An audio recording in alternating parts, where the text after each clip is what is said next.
Chapter 45-58. Could it be that during these 15 days of cultivation, he was going to be like today and not let go of her wrist? Wasn't this a joke? Arbor shuddered all of a sudden. What if during the half-year of cultivation in the star field, this bastard continued to hold on to him and insisted that he accompany him here? What should he do then? Jojo's little eyes glanced at Duan Yu, who was standing at the side. He kept hinting at him with his eyes. What are you standing there for? Hurry and take your mutated brother away. Duan Yu's mouth twitched all of a sudden. He kept feeling that the little fellow was secretly sneaking weird glances at him and Emolien. He didn't know what kind of nonsense was going on in this little head of hers. What exactly is going on with him? Duan Yu suddenly reached out and yanked Emolien away. Prince Mo, who had been standing there in a daze, suddenly turned around and slapped at his face. Duan Yu was caught off guard and was almost hit by the outstretched palm. 10,000 curses were running through his mind. Duan Yu yelled in exasperation, "Don't you understand the principle of not hitting someone in the face?" Emolien pursed her lips and didn't even look at him as she attacked his face. "You fool, I'm telling you, don't push your luck. I'll retaliate." Duan Yu kicked out. Emolien dodged to the side and then mechanically slapped at him again. Duan Yu was on the verge of a mental breakdown. Could it be that he was imagining things? Why did he feel like the Emolien in front of him was so abnormal? On the other side, taking advantage of the gap between the two of them, Arbor breathed a sigh of relief and quickly stepped out of the star domain. When he came out, he discovered that vassal Prince Rong was still waiting for them. The two of them looked at each other, but Rong Qing didn't say anything and didn't ask about the portable divine realm. It was as if the three people who disappeared one by one were only shadows in the air. Rong Qing asked with a smile, "His Majesty?" "Oh, he's busy now. He might be busy for a while." Arbor coughed lightly. He wanted to immediately put on a cold and serious face, but after thinking about it, he comforted, "Don't worry. If you have anything you want to talk to him about, just let me know."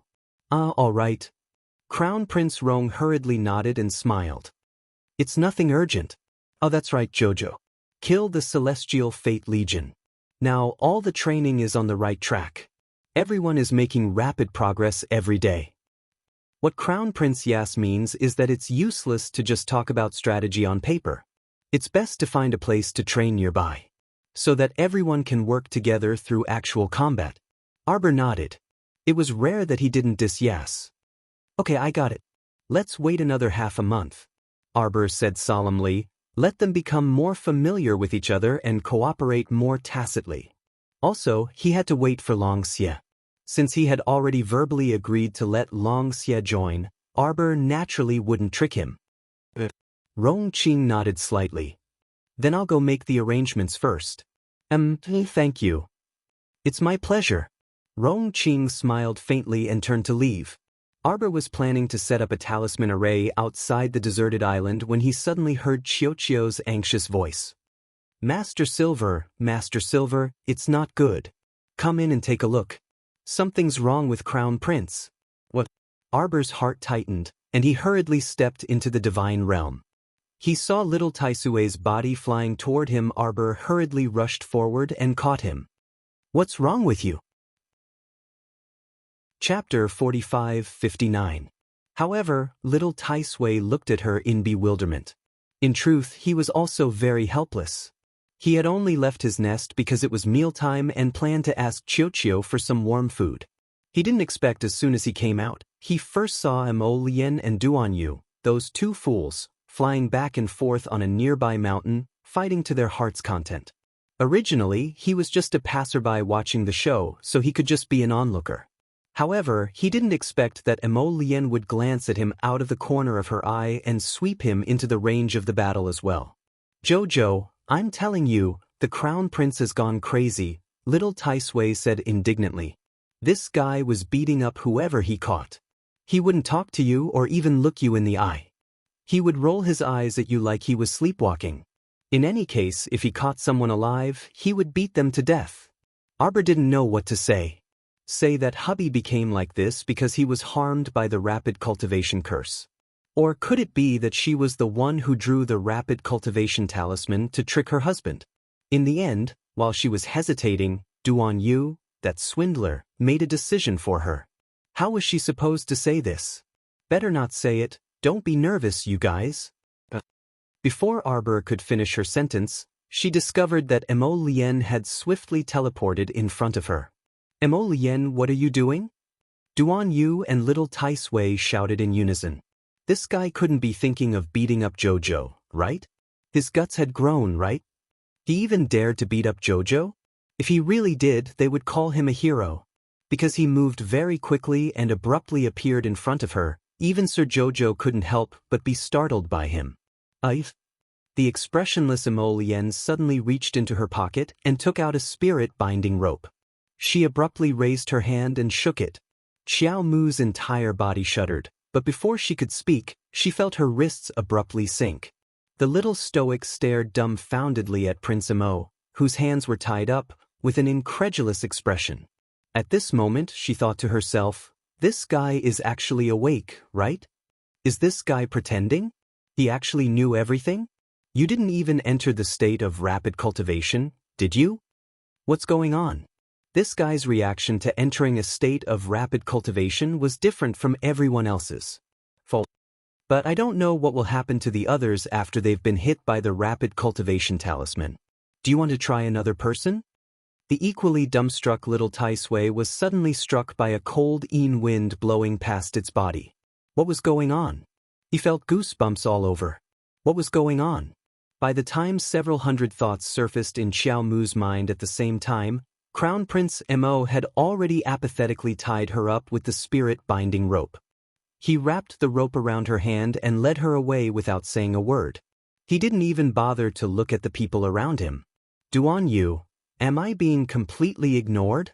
So why is it that Mo Lien, this person, is becoming more and more annoying? Hubby, do you still remember me? The little stoic couldn't resist asking weakly as she was led away. Could it be that this guy still had his memories? That wasn't possible.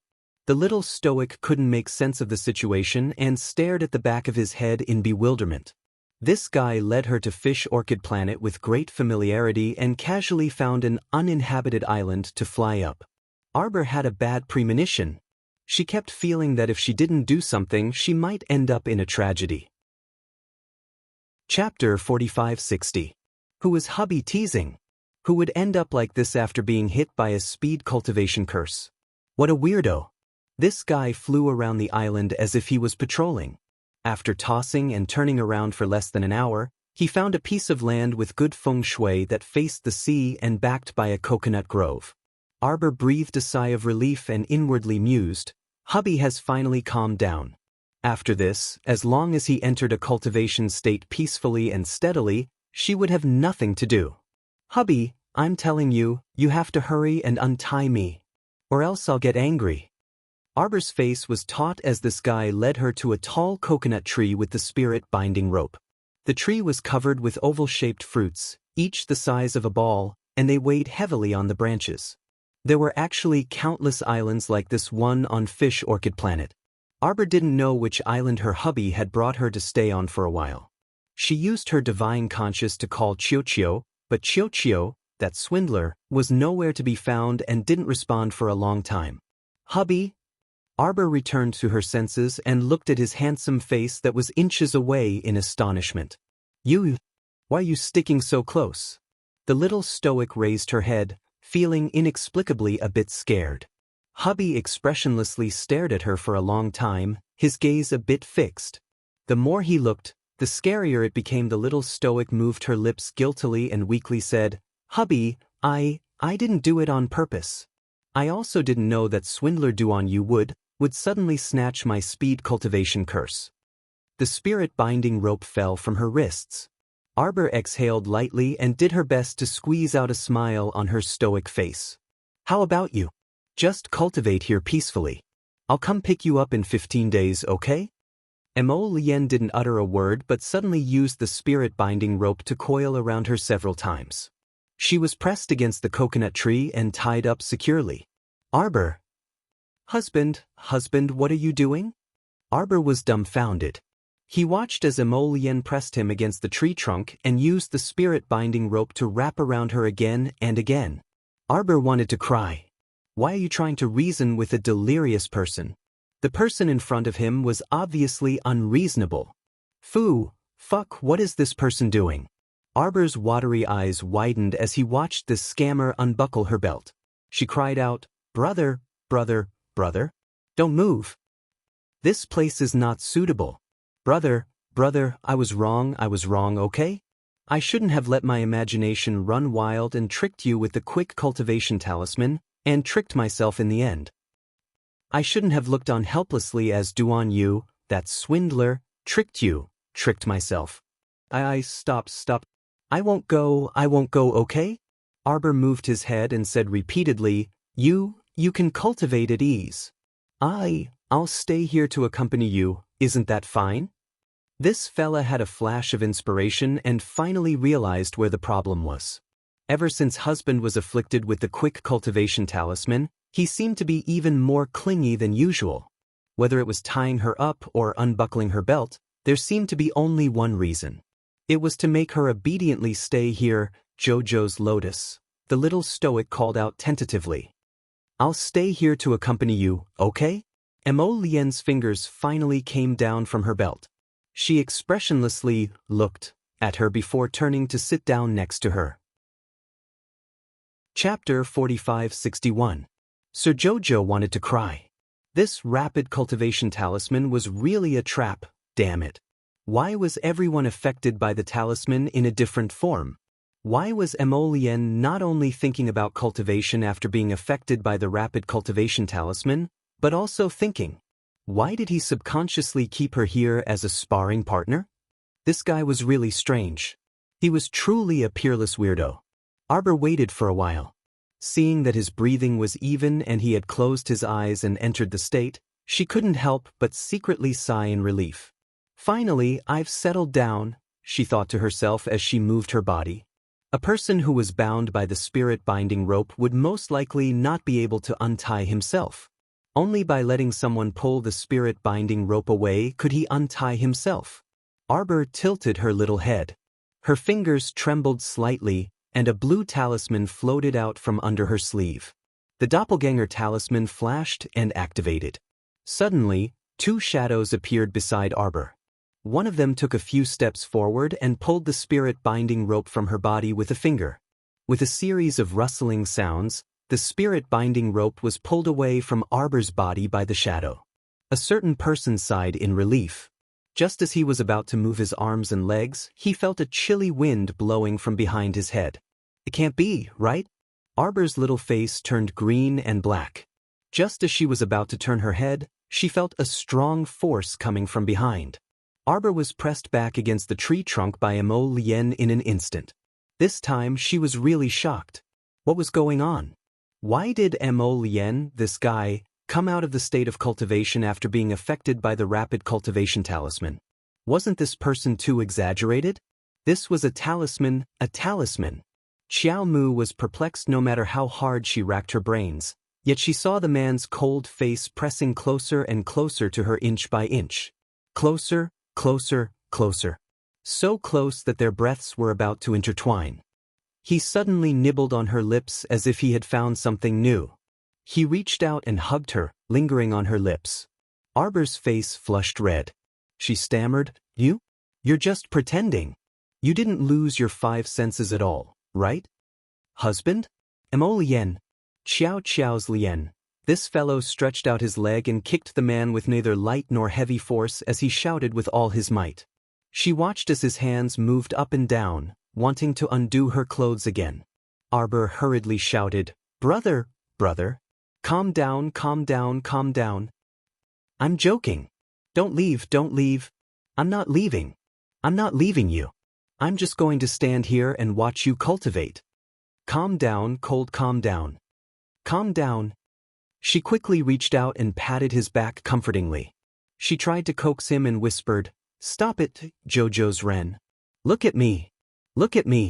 Yes, let's watch. Look at my sincere eyes. I'm not lying to you. I'm just going to stay here and cultivate with you. Emolien released his claws. As if he understood, he raised his hand and pinched her little face. He expressionlessly tied 17 or 18 spirit-binding ropes around her body and sat down obediently under the tree beside her. Arbor wanted to cry but had no tears. She called out through her spiritual consciousness, "Ball, where are you? Ball? Help, come and think of something." She really didn't want to stand here and stare. "Master, what's going on? Where are you now?" Arbor gritted her teeth. "Sense it yourself. I'm in Lanhai, on an island full of coconut trees. Come here and help me think of something." Chapter 4562. "Alright, Master, just you wait. Chio will rush over to your side right away." Arbor breathed a sigh of relief. Who would have thought that she freaking heaved a sigh of relief too quickly? Before long, Chio's flustered and exasperated voice traveled into her conscious. Master, it's bad. I don't know what's going on with the island you're on, but someone reinforced an isolation barrier from the outside. A barrier set up by a transcendent god realm. Its defense is super strong. Chio can't get in." "What?" Xiao Mu's eyes widened until they were round balls. She then looked up at the sky, on the verge of tears. "Mole Yen, this fraud, when did she set up an isolation barrier on the island?" With this fellow's cultivation, very few people could barge into this isolation barrier, right? Arbor was a bit flustered and exasperated. She looked at the dozen or so spirit-binding ropes tied around her, then glanced at her husband, who was sitting beside her like an old monk in meditation. "Duan Yu, Feng Chongqing, rotten peach blossoms. Mine. Save me. Can someone come and save her?" Was there anyone? How could she be someone who could calm down? If she was tied up here by Jojo's lotus and had to squat for a full half a year, then really Jojo would become yesterday's daylily. A light chuckle came from not far behind her. Arbor tilted her head and looked over, only to see Duan Yu slowly walking over with a faint smile. His appearance was actually somewhat deserving of a beating. Arbor glared at that person with her almond-shaped eyes. Hurry and think of something." Her husband had mutated, so she really had no way to deal with him now. The only thing she could do now was to subdue this fellow and lock him up in a small black room. Only then could this fellow completely stop. Or she could admit defeat and drag this fellow out of the star domain. It would only take 15 days to torment him in the outside world. It was better than tormenting him here for half a year. Arbor wanted to cry but had no tears. "Jojo, do you remember?" "Remember what?" Arbor snapped at him, his little face showing a bit of fierceness. "Do you remember what happened at Holland Mountain? I was also tied up by the spirit-binding rope. I asked you to untie me, but you flipped me over along with the tree. It hurt like hell. My hand is about to break."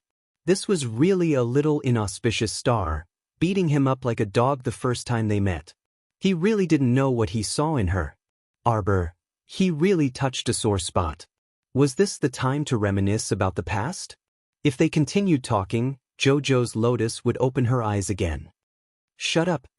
Arbor yelled in exasperation. "Hurry up and think of something. Can you set up a barrier or something and lock Jojo's lotus in the little black room first?" Duan Yu harumphed and cast a sidelong glance at a certain expressionless person who was meditating on the side. "Although I don't want to admit it, this fellow's cultivation is still slightly higher than mine. See, I can even enter the defensive barrier he set up with a bit of effort. It goes without saying that I can't lock him up either." Duan Yu suddenly leaned over and looked at her with a grin. "Jojo, you look quite comical being tied up here right now. How about I chop this tree in half for you so that you can hug it and move around without any effort? Ha! Every dog has his day, and the heavens will spare anyone." Without another word, Arbor lifted a small hand from under the spirit-binding rope and smacked Duan Yu's large head. He grumpily shouted, "Scram! If you didn't come to help." Chapter 4563. Xiao Mu suddenly shut her mouth and winked at Duan Yu, who was just inches away from her. Duan Yu was taken aback and he grinned at her. "Jojo, why are you winking at me for no reason? Do you want me to come closer?" Arbor expressionlessly looked at him. A gust of wind suddenly attacked him from behind, but Duan Yu didn't even look. He flicked his sleeve and swiftly swatted away Mo Lien's hand. Jojo, why don't you tell me, how did this person become like this? Look at his appearance. He's so silly and clumsy. His eyes seem to be looking at me, but they don't seem to be focused. Duan Yu raised his chin and looked back at Arbor with a spurious smile. My Jojo, don't tell me that strange talisman in your hand just now caused him to lose his senses? Why not? Inspiration seemed to surface in Duan Yu's mind, but it was gone in a flash. He asked very rapidly. I understand now. Previously, you also lost your senses in the Mystic Beast Forest. You used this talisman. Arbor's small face was stoic, his expression saying, I don't understand what you're talking about. Duan Yu couldn't help curling his lips in amusement. As he continued to attack, he would backhand Mo Lien from time to time as he teased with a grin, Heavens, Jojo, you're so deceptive. You were the one who released that talisman. You were the one who threw it at hubby. Arbor expressionlessly refused to admit that he was the one who deceived her. Jojo, you're being too unkind by saying that. You were clearly the one who was holding that talisman. In other words, even if I didn't do that, you also wanted to secretly activate the talisman and throw it at him, right? Arbor looked at Duan Yu with disdain and said, Don't deny it. You're the one who tricked him. When he wakes up, he'll definitely make you pay for it with your skin and bones. Duan Yu's mouth twitched, and he swatted away the Raven Moon sword that Mo Lien suddenly pulled out. He stomped his feet in exasperation and exclaimed, Mo Lien, I'm telling you, don't draw your sword at the drop of a hat. I will retaliate. What's going on? Jojo. The venerable Peach Blossom Immortal, Saint Sun Mi Yen and the others finally rushed over. The defensive barrier outside is really hard to break. Mo Lien is why are they fighting? Let's not talk about this for now. Arbor was speechless. He gestured for Qin Lai to look at the spirit binding rope on him. Hurry up and untie it. Was there something wrong with her husband? Why did he make so many spirit binding ropes? He was just teasing her. The venerable Peach Blossom Immortal stifled his laughter. He raised his hand and pulled out all the spirit binding ropes from her body. Jojo, what happened to Mo Lien? What else could it be? She was tricked by Jojo's talisman. Duan Yu guffawed.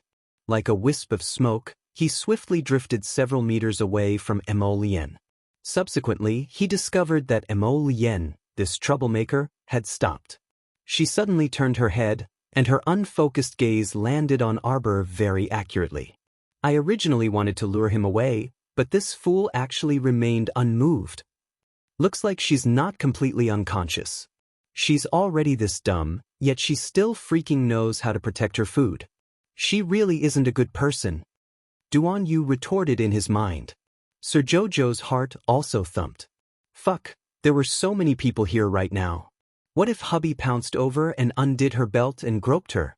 She really couldn't afford to lose this old face. Hubby, stand there and don't move. I'll come over. Arbor made a prompt decision. Chapter 45-64. She hurriedly stretched out her hand to call out to him, and very consciously walked over to his side. Chiyo, what should we do now? Although Jojo's lotus has been hit by a speed cultivation curse, he's still tormenting me. He won't cultivate properly until I'm within his line of sight.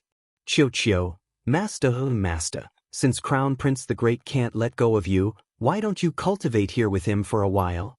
Scram. Are you Lotus's subordinate or Jojo's subordinate? Judging from this guy's tone, he was siding with Mo Lien, infuriating this Sir Chiao to death. Chiyo hastily placated her. Master, how about this? Lure Crown Prince the Great to the Tower of Punishment. Let's lock him up in there and let him cultivate without any distractions. What do you think of this method? Arbor's eyes brightened. Oh, it's that tower prison in a corner of Paradise Planet, right?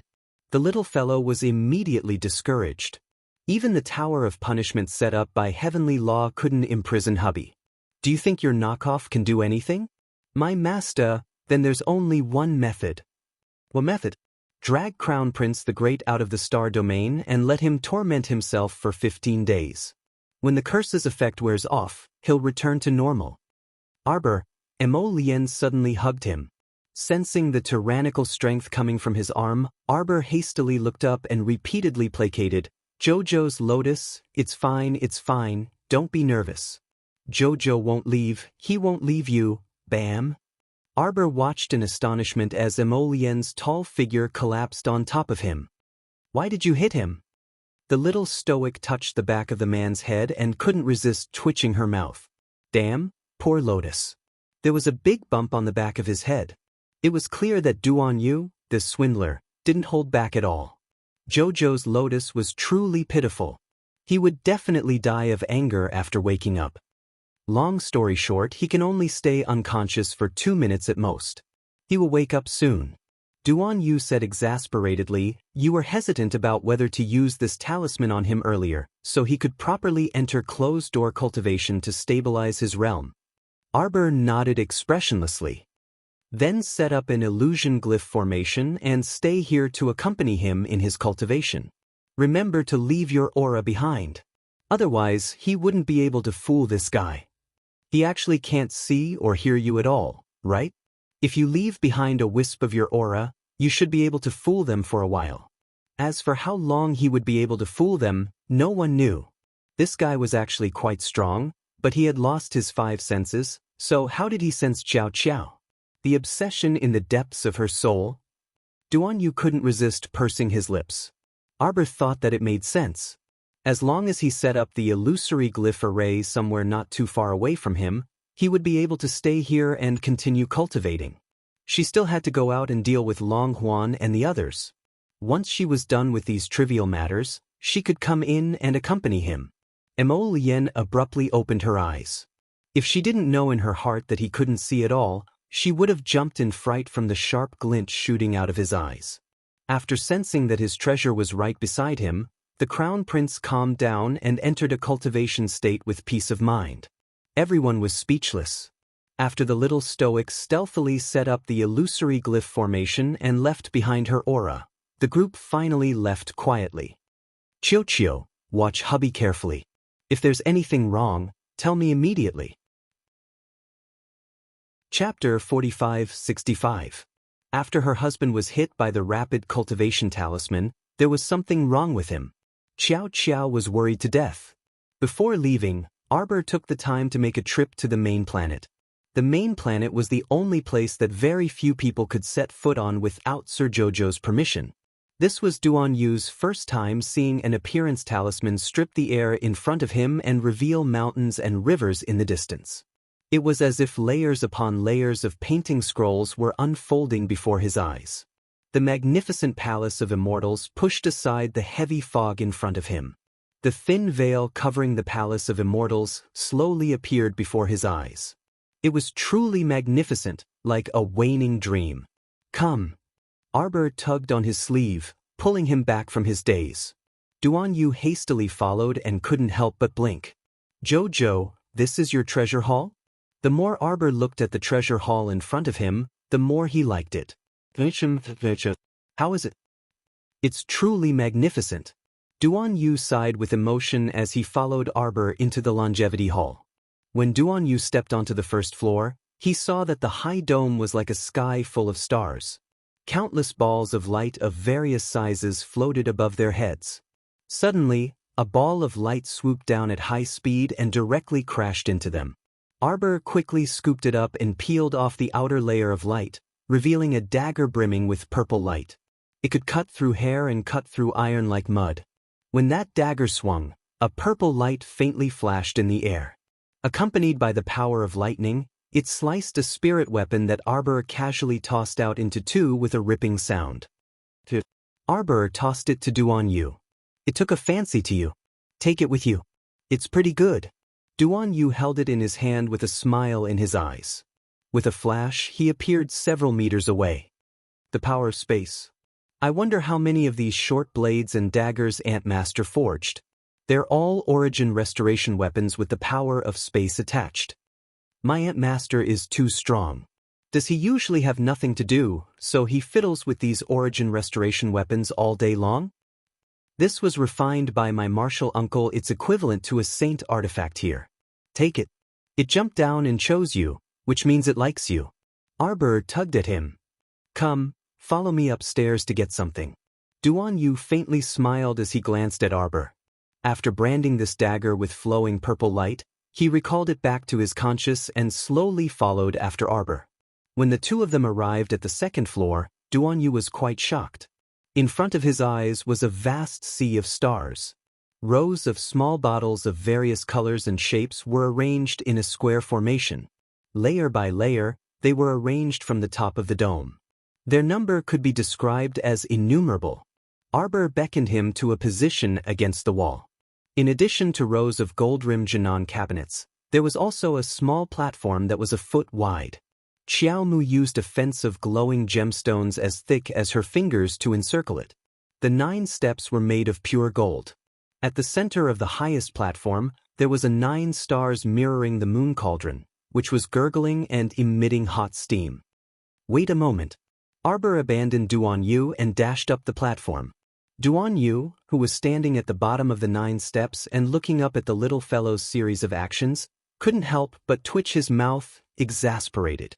This platform must have been built by this fellow for his wicked taste. It was like a divine altar. What an oddball child. Duan Yu flew up the 9-story platform and arrived beside Arbor. He saw the little fellow lift the cauldron's lid, and her eyes curved. Chapter 4566. A rather rich medicinal fragrance flowed out of the cauldron, spreading to the entire second floor of the Hall of Longevity. Duan Yu's eyes also brightened. What kind of pill is this? The fragrance is so pleasant. Just by smelling it, it's enough to make one feel refreshed. This is a Jewel Heaven Jade Dragon pill. I refined it with great care. Arbor patted the cauldron with a grin, and a string of pills jumped out and obediently entered the emerald jade bottle in her hand. Arbor filled 3 full bottles, and the remaining dozen or so pills were placed in a small porcelain can. She handed it to Duan Yu. This fellow sighed and muttered softly, "The Jasper Sky Jade Dragon pill is really difficult to refine. I've been refining here for a day and a night for 24 hours, and I've only produced a little over 300 pills. It's so slow." Duan Yu held the small porcelain can in his hand and speechlessly glanced at Arbor. What 24 hours for a day and a night? In the outside world, Sir Jojo had refined 300 or so pills in just 2 hours. Most importantly, this guy must have been too lazy to watch the fire, so he left the cauldron here and left. Maybe she suddenly woke up after some time and should withdraw the pills. A day and a night had already passed in the star domain. The actual time needed probably wouldn't take that long. Just eat this as a snack. Later, go outside and fill up another Jewel Heaven Jade Dragon pill. With your cultivation, eating this diluted pill won't have much effect. Arbor put the 3 large jade bottles into her inner world. These are the pills I prepared to kill the Heavenly Fate battle group. With their cultivation, if they can eat one within a month, it will be very beneficial to their cultivation. Come with me. The two left the Hall of Longevity and returned to their original secluded courtyard. The Jewel Heaven Jade Dragon pill was like an emerald water vein, encircling the entire courtyard like a pearl. Wait a moment. Arbor bent down and took out a large piece of paste-like Jewel Heaven Jade Dragon pill. She compressed it into small green beads and threw them all into a carved wooden box. There were probably hundreds of small green beads in this box. Arbor handed it to Duan Yu and solemnly instructed, "With your cultivation, you can only take one of these completely undiluted fine jade dragons every 7 days. If I eat 7 of them, my cultivation will probably advance by a small step. You can't eat all the time. After eating 7 pills, you will have to stop for a year and a half before you can continue taking them." Eating the fine sky jade dragon for a long time was enough to subtly improve one's bones, tendons, and meridians. At the same time, it could also clean up all the hidden injuries in one's body. Duan Yu nodded with a smile. The two of them left the star field, and Arbor tossed the 3 bottles of Jewel Sky Jade Dragon pills to Crown Prince Rong, asking him to consider how to distribute them. The elites of the 3 prefectures had to improve themselves to the greatest extent within half a year. This required a variety of medicinal resources to keep up with their cultivation speed. She didn't have the patience to rely on Arbor alone to refine the pills, so she naturally instructed Mingyasi to gather a group of pill alchemists to help on the island as soon as possible. At that time, Wang He would also bring a group of pill alchemists over. Counting the days, they should arrive in a few days. Brothers, you've worked hard. But everyone's efforts definitely won't go to waste. The 3 bottles of pills in my hands are called Jewel Sky Jade Dragon pills. They are excellent pills refined from saint-grade materials. You only need to take 1 pill every month. Chapter 4567. This way, it can expand the meridians, raise the aptitude of the root bone, advance the body's cultivation, and so on. All of these are extraordinary effects. Arbor chatted with that fellow Mi Guang for the time it took to burn a stick of incense before coming out of the karst cave. He saw rows of well-trained members of the Killing Heaven's Fate squad gathering on the large drill field. Air Rong was currently boosting morale. Xiao Mu only heard the vassal prince say, "Everyone's sweat and effort today will be repaid in the future." Here are the 300 Jewel Skies Jade Dragon pills that the Crown Princess prepared for us. The effects are miraculous, and anyone who consumes them will know. In the next 7 days, the first 100 brothers to complete all the missions in the shortest time will receive the resources that you deserve, as well as this pill. Arbor expressionlessly gathered his sleeves and walked over with small steps. As he walked, he was still thinking, this Air Rong is really eloquent. Staying by Duan Yu's side, Duan Yu probably didn't need to use his brain to draft memorials and write documents. Duan Yu only needed to order him around.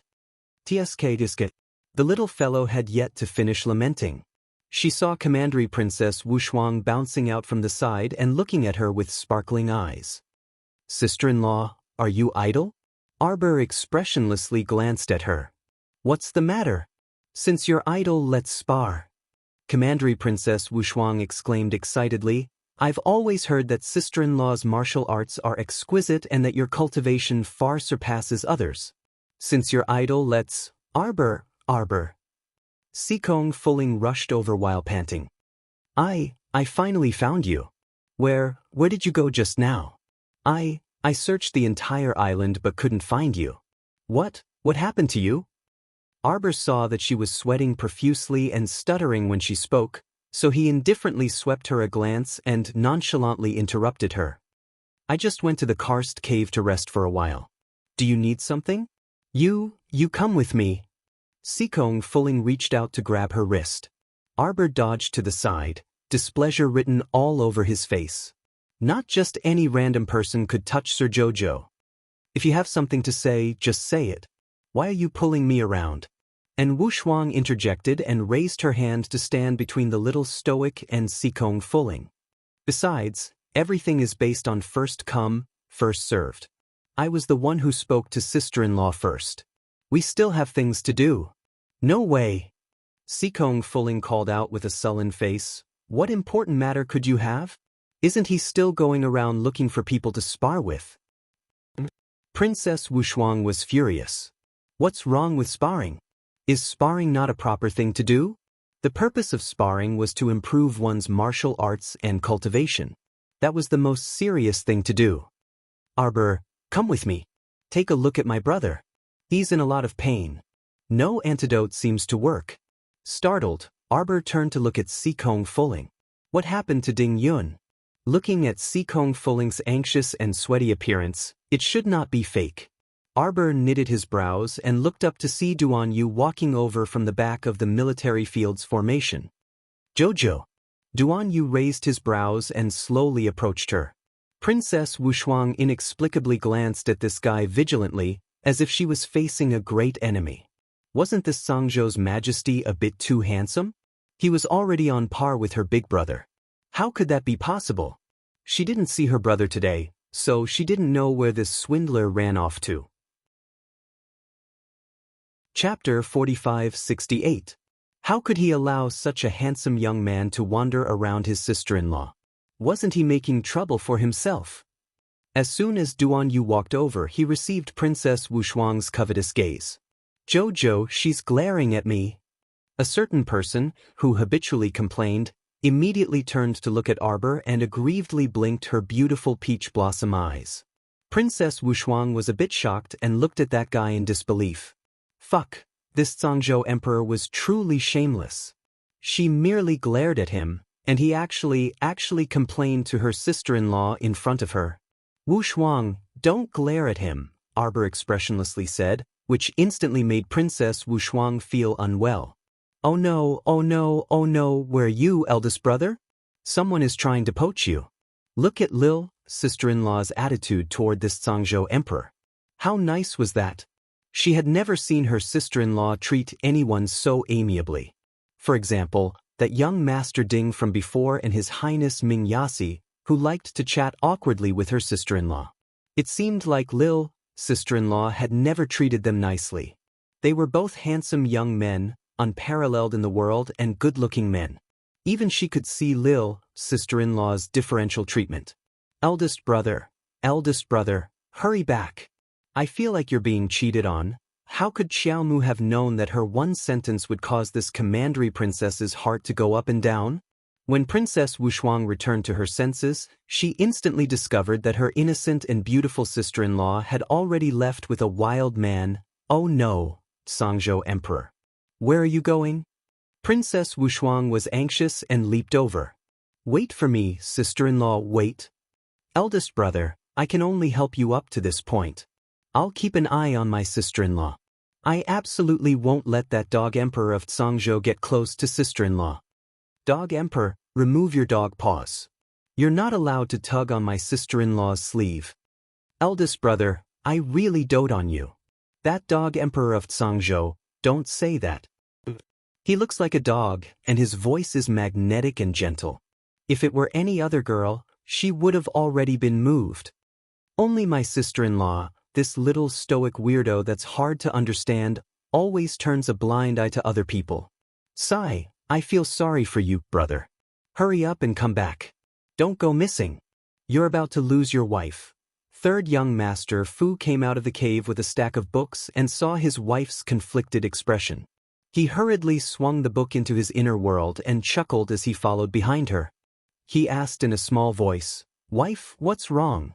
Why do you have such an ugly expression? His wife had been having a great time on the island these few days. As long as she wanted to, she could go around looking for brothers to spar with. Although the brothers who were forced to spar with her were very unwilling.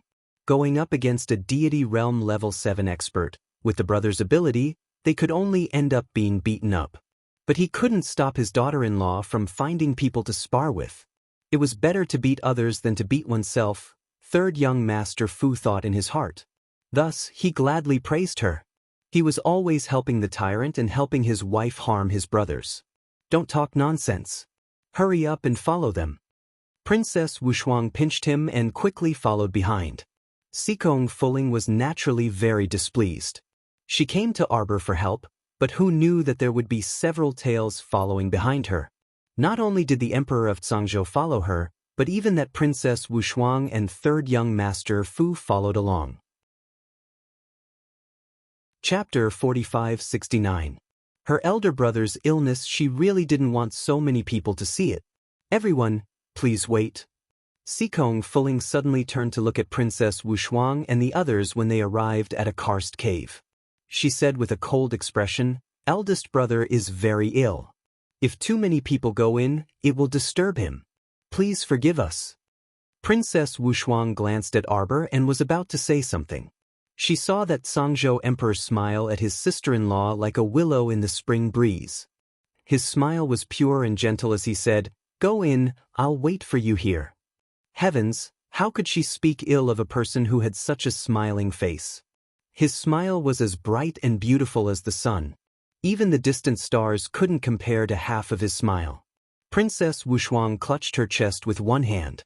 Eldest brother, sorry, I'm going to change sides. This dog emperor of Zhangzhou is seriously too good-looking. That was why it was said that something like good looks really couldn't be desired. The saying that lust blinded one's mind wasn't wrong at all. Third young master Fu hurriedly pounced over and hugged his wife, turning to leave while dragging her along. Shuang Shuang, why do you keep looking at that Sangzhou emperor? What's there to look at about this guy? Isn't he just a little bit more handsome than the average person? That Sangzhou family is all repulsive. He's the only one who's a little bit good-looking. His looks aren't even a 10,000th of your husband's. Don't look. Haha, your skin is indeed as thick as a city gate's iron bastion. Princess Wushuang lamented inwardly. Arbor looked back at that quarrelsome pair and shook his head exasperatedly. He turned to nod at Duan Yu, indicating for him not to worry. Only then did Arbor turn around and follow Sikong fulling into that dark and gloomy karst cave.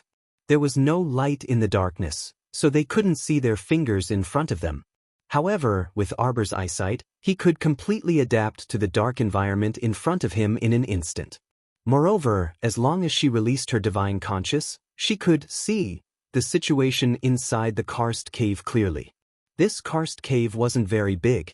A dark figure was curled up in the innermost corner of the cave.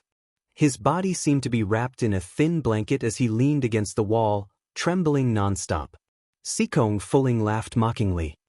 I didn't lie to you this time. You don't have to leave so many helpers outside the cave, as if I might harm you at any time. With your current skills, you shouldn't be able to do anything to me now, Arbor said very honestly. When Sikong Fulling heard this, she was so angry that her chest was about to swell. Can this guy not speak? His words could drive even a saint mad with anger. He could not help but argue with her. Then why did you find a transcendent state to stay outside the cave? Are you afraid that we will eat you? Arbor glanced at her. If a fight breaks out, I can't be without a helper. Sikong Fulling was at a loss for words. She felt unbearably stifled by this fellow's words and inexplicably indignant. What nonsense are you spouting? Hurry over and take a look. Arbor paced over expressionlessly and coldly said, From just now until now, you've been the only one spouting nonsense. Sikong Fulling, I fucking want to slap this stoic face to death. When Arbor approached, she finally discovered that young Master Ding, who was curled up in a corner of the cave wall, was drenched in sweat from head to toe, as if he had a flood. He was curled up against the cave wall, wishing for nothing more than to become one with the karst cave. When he saw the little stoic approaching, he involuntarily shrunk back. Chapter 45-70. It seemed that what Sikong Fulling said earlier was true. She still remembered that when she bumped into Sikong Fulling on Devastating Island, Sikong Fulling repeatedly glared at her with red eyebrows and green eyes, saying that she harmed her big brother and so on. Arbor even carefully thought about it back then. She didn't seem to have harmed young Sir Ding, right? What did she mean by she harmed young Sir Ding? She really didn't understand. Ding Yun looked extremely uncomfortable. This illness seemed to be abnormally torturous. It made him lean against the wall as he panted heavily. Big brother, Sikong Fulling called out anxiously. Don't come here. Young Sir Ding's stifled voice was heard, very much rejecting their approach. You're almost half dead, so why are you still flaunting your superiority? Arbor muttered coldly, and several silver needles flew out with a raise of her hand. Her acupoints were extremely accurate, and the silver needles that flew out from a distance all landed very accurately on the man's arm, shoulder, and neck. Young Sir Ding's trembling body stiffened slightly. My big brother is already like this, so can't you say a few soft words? Sikong Fulling said angrily. Are you here to put in a good word for me or to treat a patient? Sikong Fulling choked on the little stoic's words and stammered. Then, do you have any solutions? I naturally have to examine him to know the solution. She wasn't a deity who could tell what was wrong with this guy with a glance from a distance. Of course, she still had to take his pulse first to know the specifics. Arbor paused and looked back at Sikong Fulling. You leave first. Sikong Fulling didn't bicker with her this time and only silently glanced at Arbor. She bit her lip and said, You must help him, okay? Arbor didn't turn back and said indifferently, A doctor is benevolent and will do his best. Sikong Fulling didn't waste her breath. Hearing the soft footsteps, Arbor knew that Sikong Fulling had already walked out. She took a few steps forward and took out a needle bag from her sleeve, planning to give young Sir Ding a few more needles. Who knew that this young sir would hastily shrink back and let out a suppressed growl. I said don't come over. Do you think I really want to come? Your sister was worried about you, so she asked me to come. Arbor glanced at him. There are 3 kinds of patients I hate the most in my life. What a load of nonsense. You're doubting me.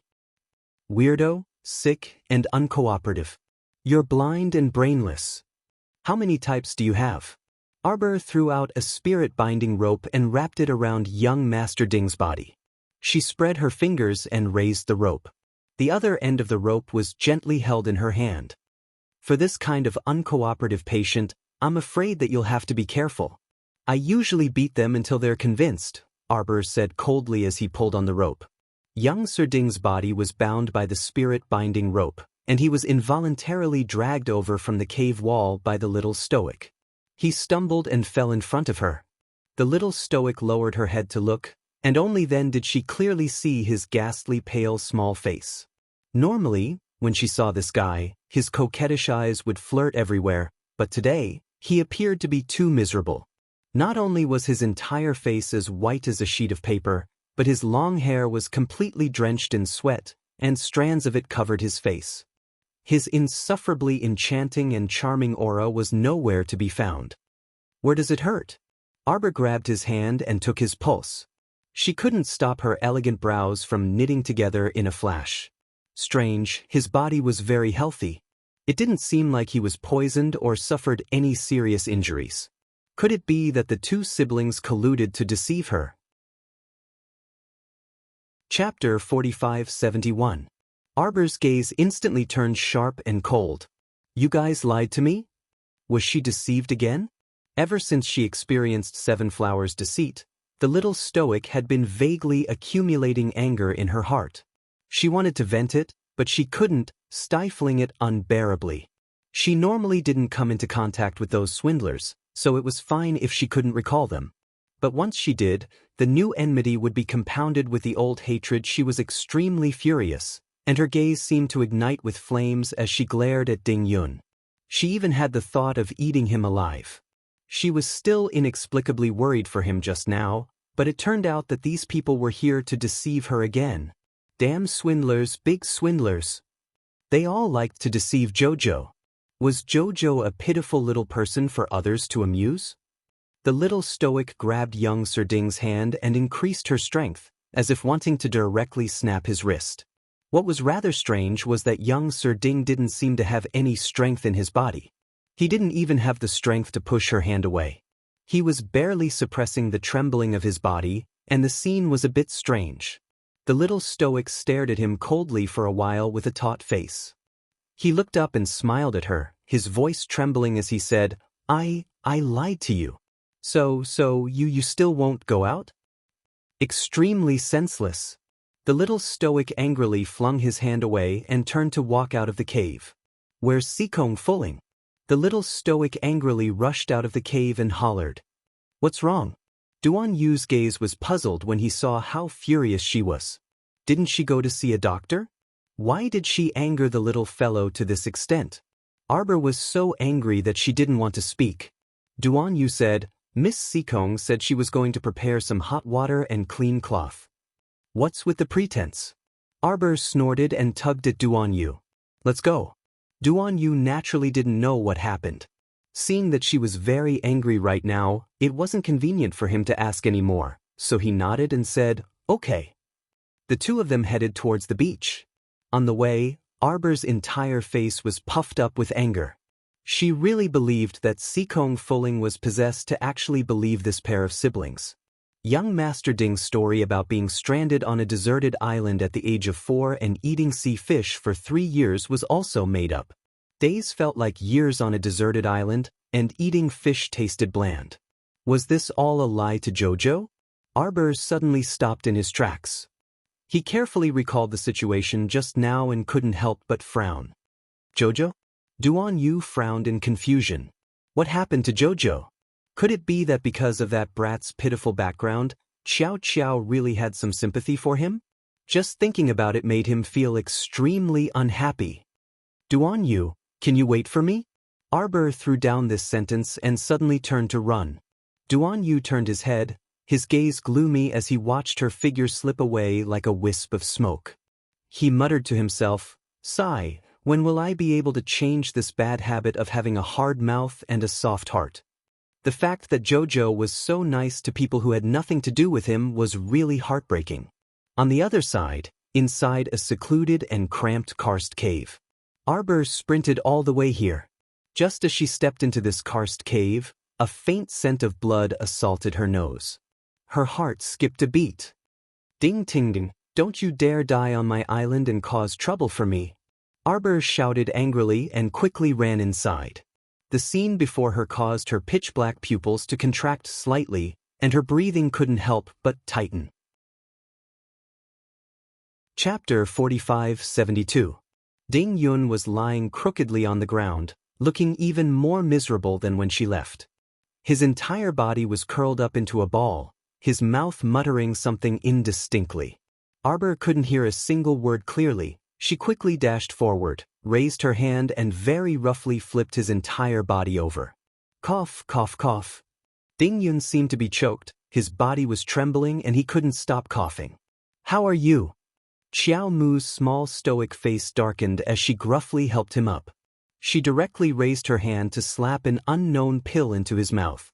"Your pulse is very stable, there is no indication of any illness." Old illness. Ding Yun's body kept trembling, his entire head was drenched in sweat. I'm fine." He stammered in a low voice. "What do you mean you're fine? Blood is coming out of your mouth."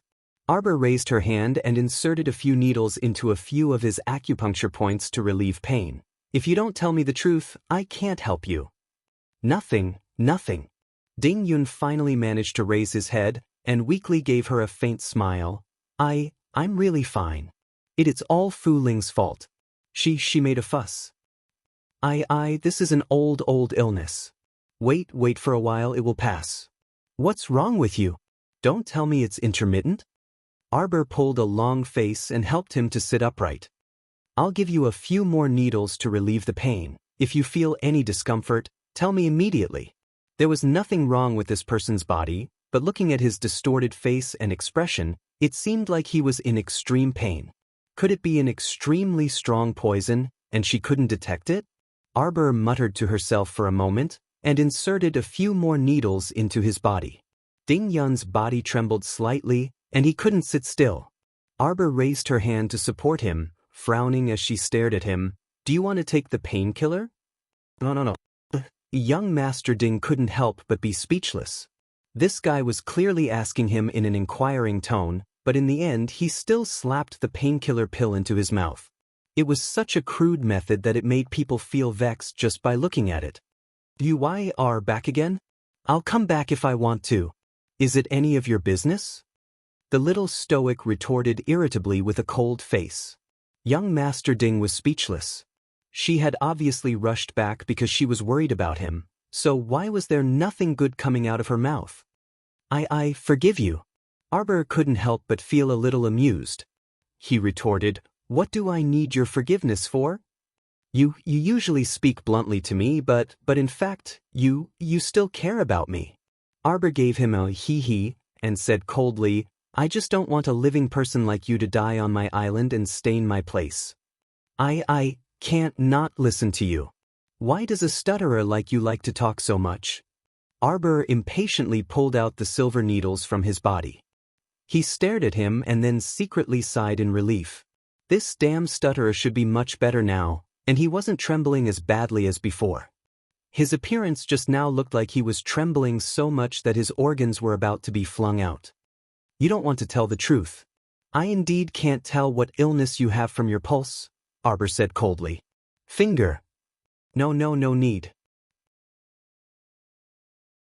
Chapter 45-73. Is it up to you to say no? "Young Sir Ding, do you think you have the right to say no to me with your current tattered body?" "Young Sir Ding, why do I suddenly feel like beating her to death?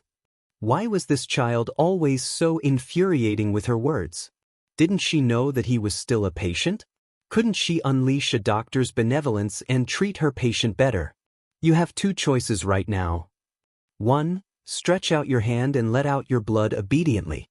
2. I'll beat you up and drag you like a dead dog. I'll cut a random spot and let out some blood. After Arbor said this, he saw Ding Yun, this punk, sensibly lift his sleeve and offer a ghastly pale palm soaked in sweat to him. Arbor used a small knife to cut his index finger and expressionlessly took a few drops of his blood. I need to study it before I can tell you what's going on, Arbor said coldly. Jojo, are you worried about me? Arbor chuckled again. Don't think too highly of yourself. I'm just not used to there being people in this world that I can't feel and people that I can't treat. Young Sir Ding. The more he looked at this headstrong and conceited little fellow, the more he liked her. How is it? Can I come in? Duan Yu's voice sounded from outside the cave. Arbor replied, You can come in now. Young Sir Ding looked up and stared at that young monarch of Zhangzhou who was slowly entering the cave with a complicated gaze. When I heard Miss Sikong's mournful cries earlier, I thought that young Sir Ding was about to die, Duan Yu mocked with a smirk. I've disappointed your majesty. Young Sir Ding chuckled. He wanted to struggle up, but he felt weak all over. With Jojo around, I naturally won't die.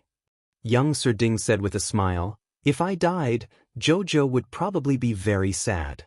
Arbor had already turned to walk outside and didn't even look back when he heard this. Sad my ass. Duan Yu harumphed and turned to walk out of the karst cave. He coldly said, Jojo probably doesn't want you to die on her island and stink, affecting her appetite. Young Master Ding was speechless. What do you think? How is my eldest brother now? Sikong Fuling rushed over while carrying hot water and cloth strips. Where's eldest brother? I won't die for now. Arbor brushed past her and suddenly stopped. Do you know what kind of poison he was poisoned with? Big brother didn't mention it to you? Sikong Fuling asked with a puzzled look. He didn't say anything. Sikong Fuling was silent for a moment before she looked up at Arbor and said, Since Big Brother didn't say, then he naturally has his own considerations. Arbor turned to leave, fuming the entire way. She couldn't resist clenching her fists and muttering in her mind, I don't believe that there's a poison in this world that I, Arbor, can't detoxify. Jojo. Duan Yu chased after her and frowned. Do you think he might be faking it? Arbor also thought that Ding Yun, this punk, was probably faking his illness at first. But she could still tell whether this person was really in pain or faking it. Arbor shook his head. Although he didn't have a favorable impression of this guy, he still felt a bit of sympathy for him when he saw how much pain he was in earlier. His illness is a bit strange. This was her first time seeing it after practicing medicine for so many years. His pulse was steady, and he was as healthy as a normal person's. Chapter 45-74. Ding Yun looked very healthy, but his entire body hurt like a sieve. Could it be a mental toxin? Then, there should be some clues to follow. She couldn't detect any problems with his pulse, so she should check his blood later. Jojo. Duan Yu gently tugged on her sleeve. Look, you've been busy for half a day. Let's go eat first. At the mention of eating, Arbor's eyes lit up as expected, and she instantly tossed young Master Ding's illness to the back of her mind. You're right, she said to Duan Yu in high spirits. Let's go eat first. Let's talk after eating. Duan Yu nodded with a grin as he inwardly mused, as expected, as long as it's about eating, his chow will let go of everything. How nice. What are we eating today? How about sour fish in vinegar soup? Duan Yu, you and Jojo's Lien both don't like spicy food, right? Who said so? I am me, and Lien is Lien. How can I be as weak as him? Why would I cry after eating spicy food? Arbor blinked. Did Lien cry? I don't think so. Normally, when he ate spicy food, he would at most furrow his brows and then stop eating it. Duan Yu harumphed. Don't be fooled by his usual immortal-like appearance. He's actually very annoying. He hates salty and spicy food the most, and he doesn't like sweet food either. He's so picky. If you don't like him, then don't. Unlike me, who's easy to feed everywhere. I'm not picky about anything. Arbor silently looked up at him. Duan Yu's voice abruptly stopped as he looked in shock at the little fellow's departing figure. Was he imagining things just now? Why did it feel like Sir Jojo just rolled his eyes at him? "My Chiao, what did you do to me just now?" Duan Yu's figure flashed as he chased after her. "Did you roll your eyes at me?" "You really know him well," Arbor said indifferently and continued to walk forward without looking back. Sir Jojo usually didn't research what Jojo's lotus liked to eat and what she didn't like. She didn't expect Duan Yu to understand Jojo's lotus so well. "Duan Yu," Jojo's gaze was so strange. "What should he do?" "Jojo, can you tell me what you were thinking when you stared at me just now? What was going on with this inexplicably wretched expression?" "Nothing." Arbor snorted and turned his head to glare at him. He forcefully changed the topic. "I've been busy recently. I haven't asked about you. What could have happened to me?" Duan Yu looked at her innocently. "I'm perfectly fine. Don't you see that I'm quite free right now? Otherwise, I wouldn't have come looking for you." Arbor was silent for a moment, hesitating whether or not he should ask him about noble consort Duan. Arbor became even more hesitant as she was worried that she would tear open Duan Yu's wound that had just healed a little bit. At this time, they heard hurried footsteps. A member of the Heavenly Fate Squad bowed to the two of them. "Crown Princess, His Majesty Zhangzhou. The young master of the Dragon Clan of Forgetfulness has brought many people over. Many of them are injured and are coming ashore. Our people have temporarily surrounded them. Do you two want to go over and take a look?" Arbor quickly nodded and met Duan Yu's eyes. "Let's go." "Let's go over and take a look," Duan Yu quickly said. The Dragon Clan of Forgetfulness's Dragon Clan had finally arrived. Who knew what the current situation was? Chapter 45-75. When Arbor and Duan Yu rushed over, they immediately saw Long Huan dragging a group of people toward the shore with a disheveled expression. A young merman about 17 or 18 years old stumbled his way onto the shore. When he looked up, he just happened to meet Arbor's icy and apathetic eyes. This fellow shuddered in fright, and the trident in his hand fell to the ground with a clang, almost hitting his toes. Duan Yu silently twitched his mouth and glanced at the little stoic beside him in amusement. The stoic face expressionlessly looked at the group in front of her, a faint trace of coldness on her lips. "What is it? Did your grandmother send people to kill your way back?" "Brother!" Long Shangyun immediately ran over when she received the news. She didn't have time to bicker with the little stoic and hastily ran up to support the disheveled Long Huan, who seemed to have exhausted all his strength. "Brother, your complexion is so unsightly. Are you injured?" I'm fine." Long Huan panted heavily as he held onto Long Shangyun's hand. With great difficulty, he finally stepped onto the shore. Just as he stepped onto the soft snow, his entire body tilted and almost fell to the ground. Long Shangyun's brother caused a bit of a commotion. Arbor expressionlessly looked at them. And Wu Shuang and third young Master Fu, who rushed over after hearing the news, looked at each other and couldn't suppress the smile on their lips. That's so strange. Why did they feel refreshed when they saw Long Huan so unlucky? Long Huan, this unlucky child, probably didn't have any good luck every time he saw the little stoic.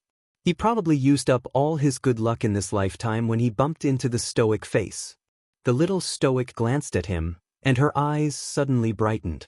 She quickly ran toward the shore. Qingye had just climbed out of the sea while dragging the swaying Qing Shueshue. Before she had time to clean her clothes, she saw Qiao Qiao running towards them. Qingye was very happy. "Jojo, we meet again. This island looks quite spacious." Queen Qingye took out a spatial spirit device and smiled at Arbor. "It seems that after a long time, the remaining 3,000 citizens of our country will be begging for Jojo's mercy." "My pleasure." Arbor nodded slightly. "Great, Jojo. Let's cut the pleasantries. Take a look and see if there's a place for them to stay. I'll let them out first. You can't stay in this spatial artifact for more than 24 hours. Now it's almost time. We should let them out quickly. If not, it'll be a big mess." Queen Qingyi says. "The space inside is very narrow. It's probably very crowded right now. Everyone must be feeling very uncomfortable. All right. Arbor didn't ask any more questions. He nodded and turned around decisively, leading Queen Qingye towards the cave. In the past, we found a very big cave. It's not a problem for us to shelter from the wind and rain. Arbor said. It's as big as the military field. It can hold 3,000 people. It's just that it's dark and damp. We need everyone to clean it up. Arbor stopped and said softly. Aunt Yi, if you need anything, just tell me. Qingye laughed loudly. For people like us who have lost our country, it's good that we have a place to stay. How can we have any other request? Let's settle down first. Chapter 45-76. That's enough, child. Why do you look so miserable? Queen Qingye wrapped her arms around Arbor's shoulders and said with a smile, It's not like Aunt Yi is someone who can't bear hardships. At worst, we can start all over again. As long as there are still people from Woman Kingdom, then one day, everything will be fine. Arbor couldn't help but admire her when he saw that she was very optimistic and didn't seem to be forcing a smile at all. If it were anyone else, if a small island with tens of thousands of people was slaughtered until only 1,000 or so people were left, they would be depressed for a period of time and wouldn't be able to crawl out of their grief.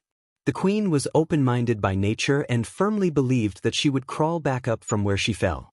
She didn't need anyone to comfort her. Of course, it was very possible that this was just a forced smile. After all, so many innocent people died in Tianyun's hands. How could she easily forget such a deep-seated debt of blood? There will be a chance, Queen Qingye said softly. What could she do when there was a chance? Arbor thought. One day, there would be a chance to uproot the entire Tianyun and make them pay the price for their repeated crimes. Qingye turned her head to look at Xiao Mu and gave her a faint smile. The dead have already passed away. Only the living need to continue on and live each day well. Aunt Yi, Woman Kingdom will still return, Arbor said. I also firmly believe that there will be such a day. The living still had to continue living. As long as they worked hard, there would be a day when they could see a different tomorrow. Mummy? Facial paralysis. I said facial paralysis. Long Shangyun supported her eldest brother and followed behind them with a group of mermen. Long Shangyun called out twice but couldn't help but feel angry when she saw that the little stoic ignored her. All right, let her go settle down the people from Woman Kingdom first. Long Huan took a deep breath and felt like his legs were filled with lead. His face was so numb that he couldn't muster any strength. Eldest brother, where's your mermaid tail? Why didn't it mutate after entering the water? Long Huan couldn't help but glance at her with a wry smile. It's been almost a day and night since last night. The mutated shark tail disappeared not long ago. Long Shangyun was taken aback as she stared at him in astonishment. Big brother? Yeah, don't be nervous. This is the first time I've encountered such a situation. Long Huan took a deep breath and closed his eyes. He comforted his sister softly. It's probably because he was too tired. These days, I haven't been able to eat or sleep well. I also have to mediate with the people sent by grandmother. I'm very tired. That's not to the extent. Long Shangyun suddenly covered her small mouth and revealed a shocked expression. Big brother, could it be because of what grandmother said, that the power of the mermaid pearl's baptism is getting weaker and weaker in our bodies? Every time I mutate the shark tail, it's the same as using this power. And because we don't receive the appropriate replenishment, this power will only weaken in our bodies until it's gone. Don't talk nonsense, Long Xie said with a serious expression. We are born mermen. The power of the merfolk is something that we should possess. Furthermore, through continuous cultivation, we can strengthen this power in our bodies. It has nothing to do with the baptism of the 10,000-year-old mermaid pearl. How can it have nothing to do with it? Long Shangyun muttered softly. I heard grandmother say that our talent, growth, and future. Chapter 45-77. It's all related to the baptism of the mermaid pearl. Long Shangyun purposely lowered her voice and muttered, for example, the people of our previous generation are much more talented than us. It's said that the grandchildren of our next generation will be mentally retarded after losing the baptism of the mermaid pearl. Nonsense. Long Qian glared at Long Shangyun speechlessly. Shangyun, how can you believe the completely baseless words of the elders and grandmother? Long Qian shook his head. I can tell you clearly now. The baptism of the mermaid pearl will only improve the merfolk's physique and growth potential, but it's only an improvement and not a complete reversal. In reality, whether we succeed or not still depends on whether we work hard enough. Long Shangyun pouted. I know, big brother. Don't lecture me every time you open your mouth. Long Qian shook his head helplessly. When he looked up, he saw the little stoic expressionlessly walking out of the cave. Strangely, Prince Emo, who always stuck to her, wasn't here today. Behind the little stoic-faced cousin stood another young sir with a magnificent and extraordinary bearing. How is it? Arbor shouted at the two of them. Long Shangyun was speechless. I'm fucking used to the way the stoic talks to me. Long Qian coughed softly and subconsciously brushed his wet hair away from his face. 3,000 personal guards ready to participate in the training at any time. Arbor glanced at him. I'm asking you about Long Qian's attitude. Are you in such a sorry state because Long Qian's men chased you all the way here? Long Qian laughed bitterly. Long Shangyun couldn't help but widen her eyes and shout in exasperation, Impossible! How could grandmother send men to kill my brother? She didn't want to kill me. Long Qian laughed bitterly again. It's just that grandmother wants to bring us back. If she really wanted to kill us, how could my 3,000 subordinates withstand the simultaneous attack of thousands of merfolk? Arbor nodded indifferently. This means that Long Qian still has some true feelings for you. When Long Huan heard this, he felt an inexplicable pain in his heart. Grandmother treats you with sincerity. Whether or not you are sincere, I can feel it. Arbor's cold voice interrupted Long Huan's words. With an indifferent expression, he said, Men, take them down and settle them down. You must be tired from the long journey. Take a rest for the night. If there's anything, we can discuss it tomorrow. That's fine too. Then younger cousin, before Long Yen could finish speaking, he saw the little stoic turn around and leave. He could not help but feel bitter in his heart as he thought to himself, looks like my cousin has a deep prejudice against the merman race. Judging from her attitude, it seemed like she wanted to avoid interacting with them as much as possible. She spoke and acted in a businesslike manner and simply couldn't approach this cold-hearted little stoic. Big brother, don't think too much. It wasn't easy to bring everyone here. You must be tired after so many days. You should go and rest first. Long Shangyun supported her elder brother and said in a low voice, The young sir behind the stoic face is Zhangzhou's newly ascended emperor. Long Qian laughed bitterly. There are so many talented people by my cousin's side. As expected, every one of them is extraordinary.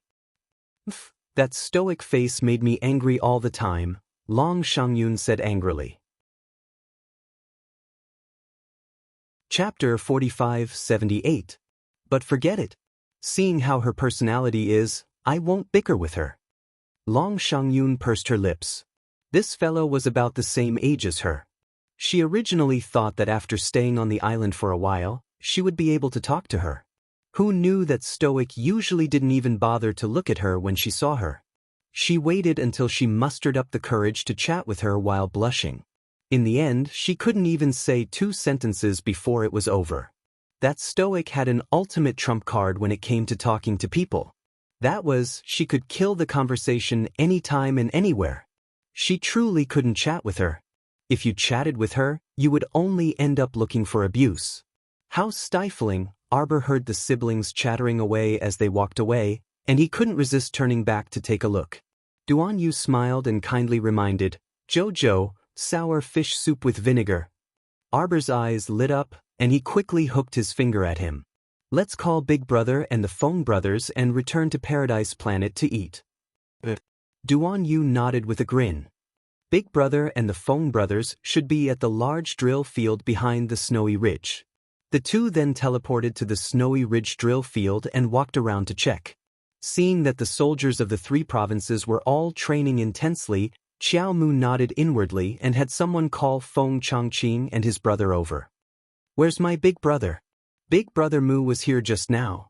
How did he disappear in such a short time?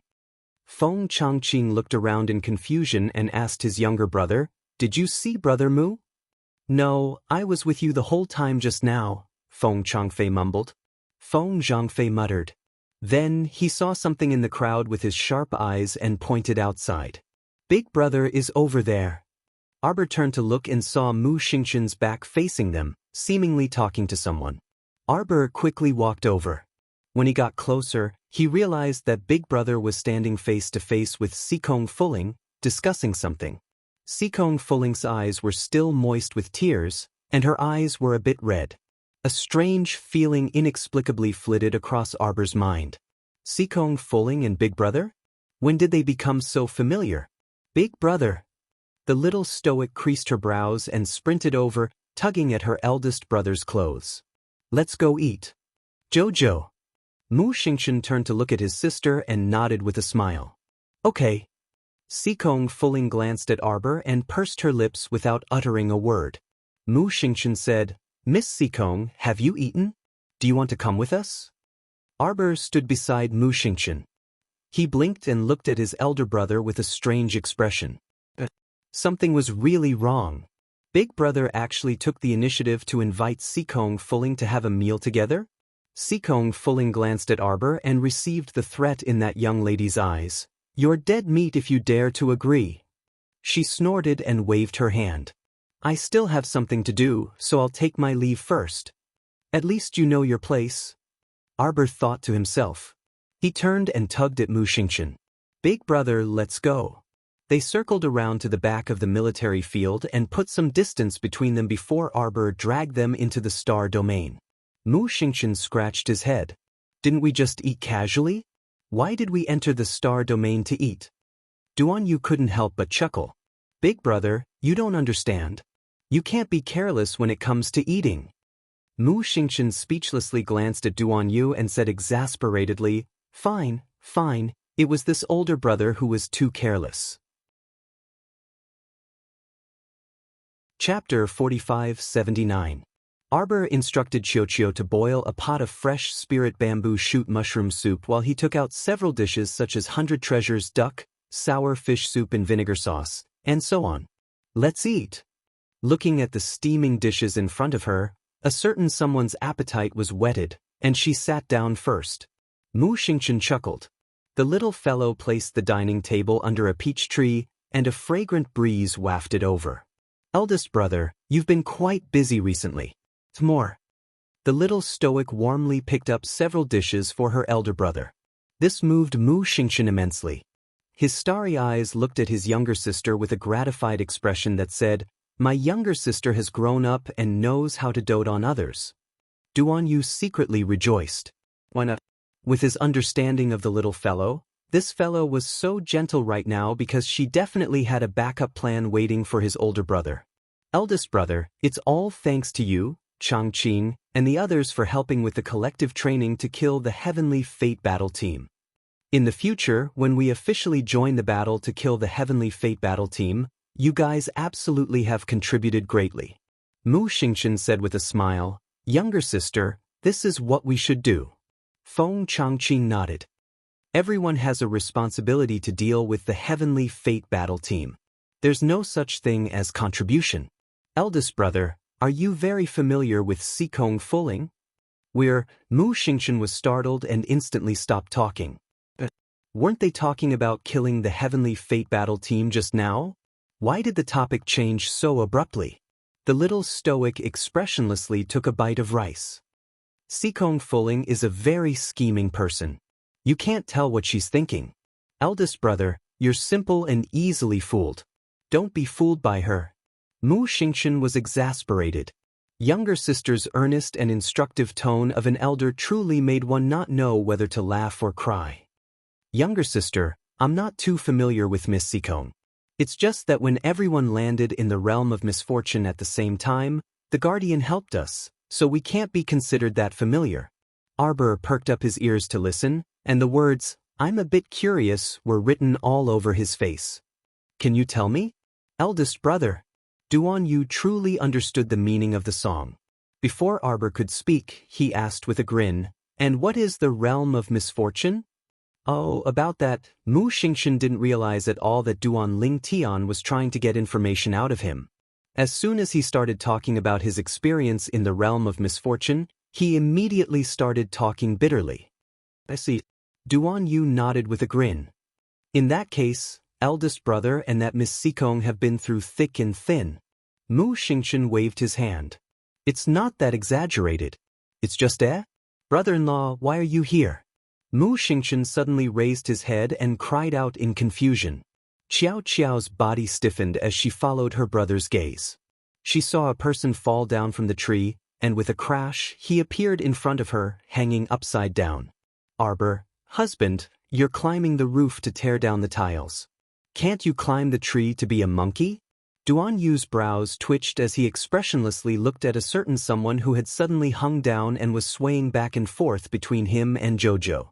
This person's head was tilted, and his jet-black hair was disheveled. His sparkling phoenix eyes peered over from the mess of black hair and stared fixedly at the two of them. He looked at Duan Yu, then at Arbor. He looked at Arbor, then at Duan Yu. His expression instantly turned grave. Soon after, he fell down from the tree. Chapter 4580. Arbor hastily reached out to hug him, intending to embrace this flower-like husband. However, this fellow overestimated her own height, so much so that her long-limbed husband covered her head and pressed her down. A certain Qiao was dumbfounded. Mu Xingchen couldn't resist rubbing his forehead. He simply couldn't bear to look at this foolish couple. Mo Lian's falling speed was fast, but the speed at which she was pressing down on him was even faster. Fortunately, he ultimately reached out his hand reflexively and picked up the little stoic. He flew through the air and landed steadily on a giant peach tree that was over 100 feet tall. Arbor returned to her senses and smacked him on the head without another word. What's wrong with you? Why did you run out again instead of cultivating properly? Who knows what you're doing all day long? Do you think you're doing the right thing? Prince Mo looked down at her, his handsome face dumbfounded and expressionless. He looks really stupid, Sir Jojo thought. What were you thinking when you looked at me and Duan Yu earlier? Arbor pinched her husband's cheeks with 2 fingers and pinched them hard. Were you thinking that I'm very familiar with these 2 people's auras and that I should beat them up? Mo Lien suddenly shook her head. This time, it was Sir Jojo's turn to be dumbfounded. Something wasn't right? How could this fellow still shake her head and express her stance? This was a conscious act. Still want to pretend? Sir Jojo was enraged. She pounced over and hooked his neck before viciously biting his ear. I'll bite you to death, you despicable bastard. You still want to deceive Sir Jojo. You don't freaking have a medium-speed cultivation talisman at all, right? Seeing that she was about to bite him, the Crown Prince suddenly turned his head and very accurately pressed his lips against hers. Screech, they met perfectly. This fellow was simply too adept at this action. This mindset that he had to take a bite out of joy when his wife came up to him was truly deeply ingrained and dangerous. Arbor, what the hell? This guy's movements were as smooth as before he was hit. He didn't need to think at all. Are you faking it or not? Before Arbor could finish speaking, Prince Mo had already scooped him up. His other hand stirred the air in front of them as they swiftly entered the space-time passage, disappearing from Duan Yu, Mu Xingchen, and the other's sight in the blink of an eye. Big Brother Xingchen helplessly exchanged a glance with Duan Yu before asking, "Do you think we should chase after them?" "Of course we have to chase after them." Duan Yu hastily ran up without another word. Where did Mo Lien, that swindler, run off to? Qiao. Little ball. Qiao's weak voice traveled over. Crown Prince carried little Masta to Forest Planet? Do you want me to teleport you there? Although the Crown Prince was a little foolish now, his temper was still as arbitrary and tyrannical as before. Should she summon Big Brother and Duan Yu over? In the future, if the Crown Prince found out that it was Qiao who was dragging him down, would he beat Qiao up? Duan Yu said with a grin, "If you don't summon me over right now, I'll beat you right now." A section of the little tray ant cried out, and it immediately felt that its vision was spinning. It turned out that just earlier, it had been pulled up from a branch and forced to the ground. Duan Yu was clearly smiling, but the tray ant felt that he was sinister and terrifying. The little tray ant swayed its pitiful little body as it was carried upside down by him. I'll send you over, over? There at Phoenix Spring. Chapter 4581. She didn't expect Duan Yu, this young man, to be so barbaric towards Qiu even though he looked handsome and refined. She thought he was a good person before, but it turned out he was the same kind of person as His Highness the Crown Prince. You, turn Sir Bunqiu upside down. Upside down. My brain is going to be congested. Do you have blood? Duan Yu couldn't help but laugh, and he reached out to flip him over. The little tray ant stepped on his arm and whined in protest. Why don't I have blood? I'm not those ordinary plants outside. I still have vital signs, okay? I'm one of the 5 spirits, Holy Wood, Sir Holy Wood. Qiu, where did brother-in-law take sister? He's delirious right now, so he wouldn't do anything to sister, right? For example, beating up his sister. That wouldn't do. Even if Emolien, this guy, was delirious, as long as he dared to lay a finger on his sister, he would definitely settle this score. Don't worry, big brother. Qiu pursed his lips solemnly. Crown Prince the Great only wants Masta to accompany him in cultivating. How could he possibly hit Masta? Moreover, he dares to attack Masta? Unless he doesn't want to live anymore. Qiu harumphed with his hands on his hips. It's at Phoenix Spring. Crown Prince the Great is very good at finding places. But that was right. After being struck by Master's rapid cultivation talisman, the Crown Prince would subconsciously search for a place with dense sacred energy to cultivate. And in the entire star domain, the place with the densest sacred energy should be at Phoenix Spring. With a wave of his hand, Qiu transported everyone to Forest Planet. From afar, they could hear He Chen's exasperated shouting, Emolien, I'm telling you, I'm just too lazy to fight with an idiot like you. Don't think I won't retaliate. It's because I see that you're an idiot and pitiful appearance. Duan Yu and the others had just entered the forest when they saw He Chen flying out. He landed on the ground with a somersault and retreated a dozen steps before steadying himself. He looked back and met Duan Yu's sardonic eyes. He coughed awkwardly. What are you looking at? That guy seems to have been injected with chicken blood. His strength is boundless. Younger sister, Mu Xingchen's voice suddenly stopped when he saw the scene before him. The Phoenix Spring exuded an extremely dense amount of saint power, and the place where the saint energy was most concentrated was naturally the center of the Phoenix Spring.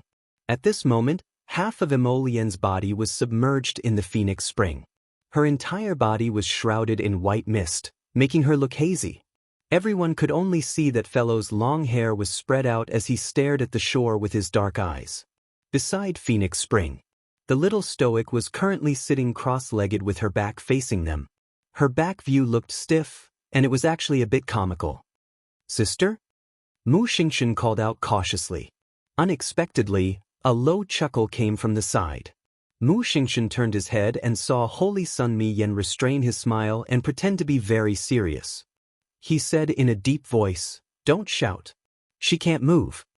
One of them was half submerged in the Phoenix Spring, while the other was sitting on the shore. Separated by a dense layer of mist, the two of them faced each other and their eyes met. Hey, why is Jojo still covered in an egg cough, defensive barrier? Mu Xingchen was the first to speak and almost said that it was an eggshell. The corner of He Chen's mouth twitched. The saint energy here is dense. If she stays here for a long time, she naturally won't be able to endure it. Mu Xingchen. Chapter 4582. So brother-in-law was the one who put this eggshell defensive barrier on her? He really was quite considerate. Brother-in-law? You, Mu Xingchen cautiously glanced at Emolien. You trapped sister here? Why do I feel like laughing when I see my sister's indignant expression? No, you must hold it in. If you laugh out loud, he'll be done for. Duan Yu curled his lips in amusement. He quickly ran to Arbor and squatted down to face her. Jojo, Did that swindler Emolien use her sacred power to seal you inside the defensive barrier? Arbor blinked at him with all her might through the transparent eggshell barrier. Duanyu couldn't hold it in and quickly suppressed his laughter. Do you need my help? A water arrow suddenly shot toward his back. Duanyu didn't even look and summoned the raven bone fan from his conscious, blocking most of the water mist with a splash. The remaining small portions splashed all over Mu Xingshen's head and face. The latter stared at them in bewilderment. What was going on? Why was he the one suffering when these two were fighting? Emolien, I'm telling you, if you attack again, I'll beat you up. Duanyu stood up and blocked in front of Jojo. He leisurely straightened out his wrinkled sleeves and glanced at the other side. Emolien jumped onto the shore with a whoosh, her head of fine black hair cascading to her waist. Her pitch-black phoenix eyes glinted coldly as she stared at Duanyu. Duanyu moved his slender legs and shifted his position, continuing to shield Lady Qiao Qiao behind him. He had blocked her completely. Emolien's eyes were enraged, and she abruptly conjured up a gust of wind mixed with dense sacred power. Wait. Duanyu raised his hand to block him and shifted his long legs to the side, releasing Arbor from behind him. That fire spirit ring filled with sacred energy had already reached Duanyu and the others, but it suddenly vanished into thin air. Emolien's chilly eyes stared at Duanyu for a good long while before shifting to her wife. She glanced at her again and again before silently withdrawing her hand. Emolien, look over here. Duanyu called out, once again concealing Arbor's figure. Everyone was speechless. Prince Mo went from being calm, indifferent, and expressionless to being on the verge of going berserk. Duanyu dodged with a hearty laugh and squatted next to Arbor. He propped up his chin with one hand and asked with a chuckle, do you understand now? He was the kind of person who could only train in peace when he had Jojo right under his nose. Arbor glared fixedly at Duanyu with her almond-shaped eyes. If she could move right now, she would definitely jump up and pounce on him, bashing Duanyu's head violently. I forgot. Jojo's acupoints have been sealed by Stink Lotus True Energy, so she can't even speak. Duanyu flicked his finger, and a gust of energy rushed into the defensive barrier, unsealing Arbor's sealed acupoints. When the little stoic discovered that she could speak again, she stiffly cursed with a dark face. Didn't you say that as long as I leave the illusion talisman matrix by his side, it can last at least half a day? Hubby was simply crazy. She wasn't a mascot that needed to be placed by his side to urge him to cultivate properly. She was infuriated just thinking about it. She clearly tricked Hubby, but she didn't expect that she would be the one tricking herself in the end. Ever since Hubby was hit by this speed cultivation curse, Sir Jojo had been on the losing end the entire time. How infuriating. Logically speaking, it should work.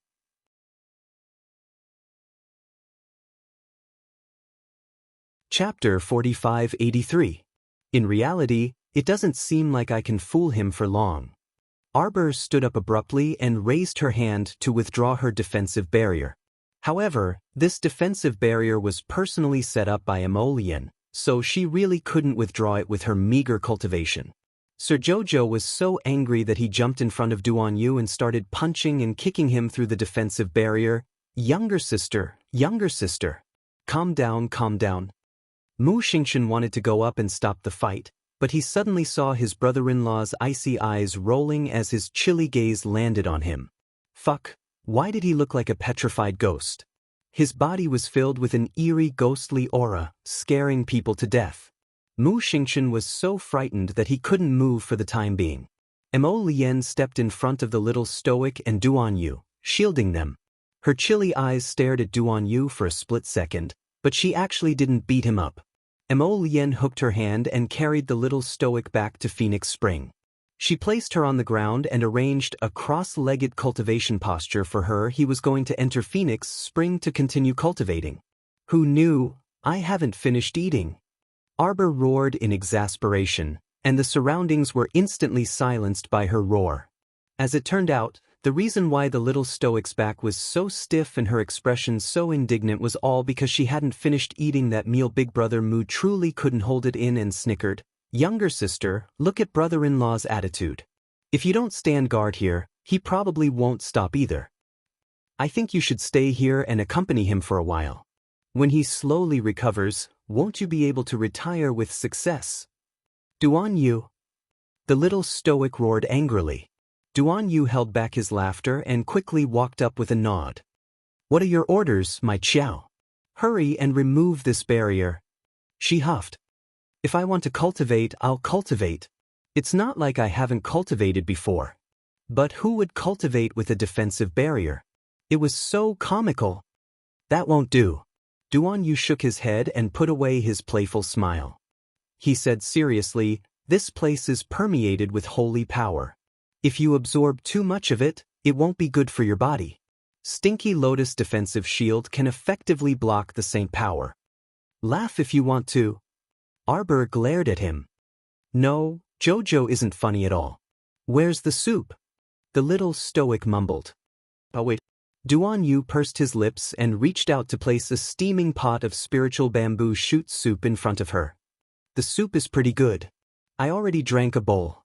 Duan Yu handed a pot of soup to the little stoic's defensive barrier with a grin.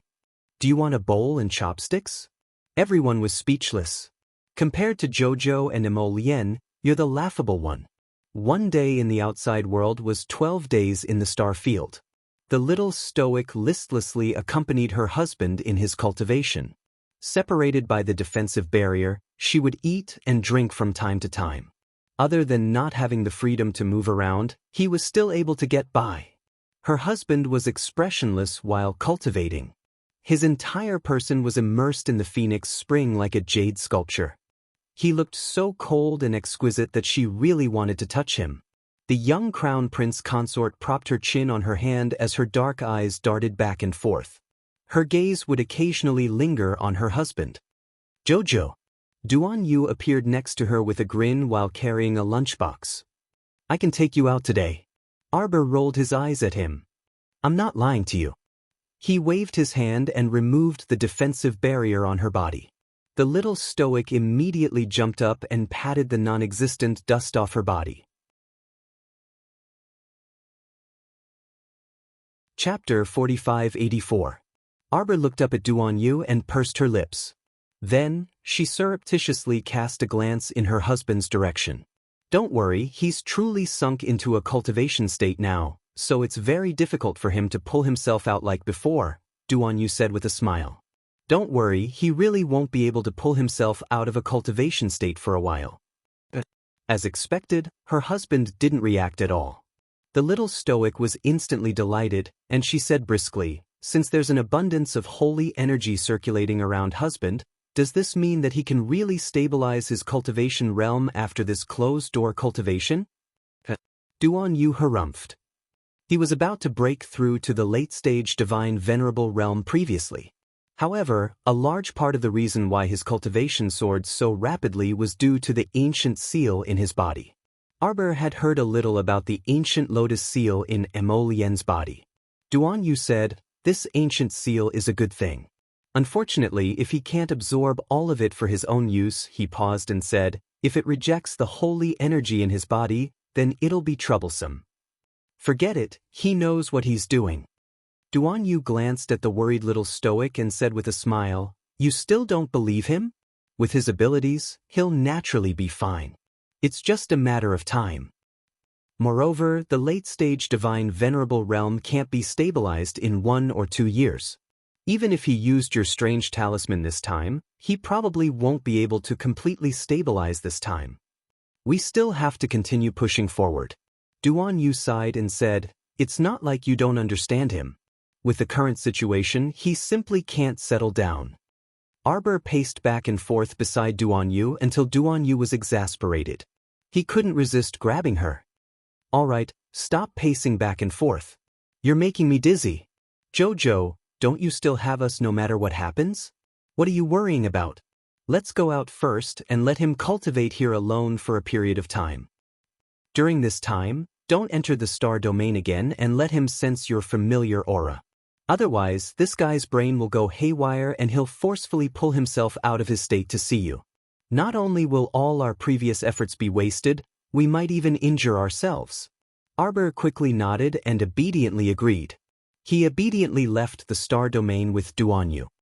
Second sect leader, second sect leader. Arbor looked expressionlessly at Senior Fine Light, who was rushing towards her. Second sect master, where have you been for a day and a night?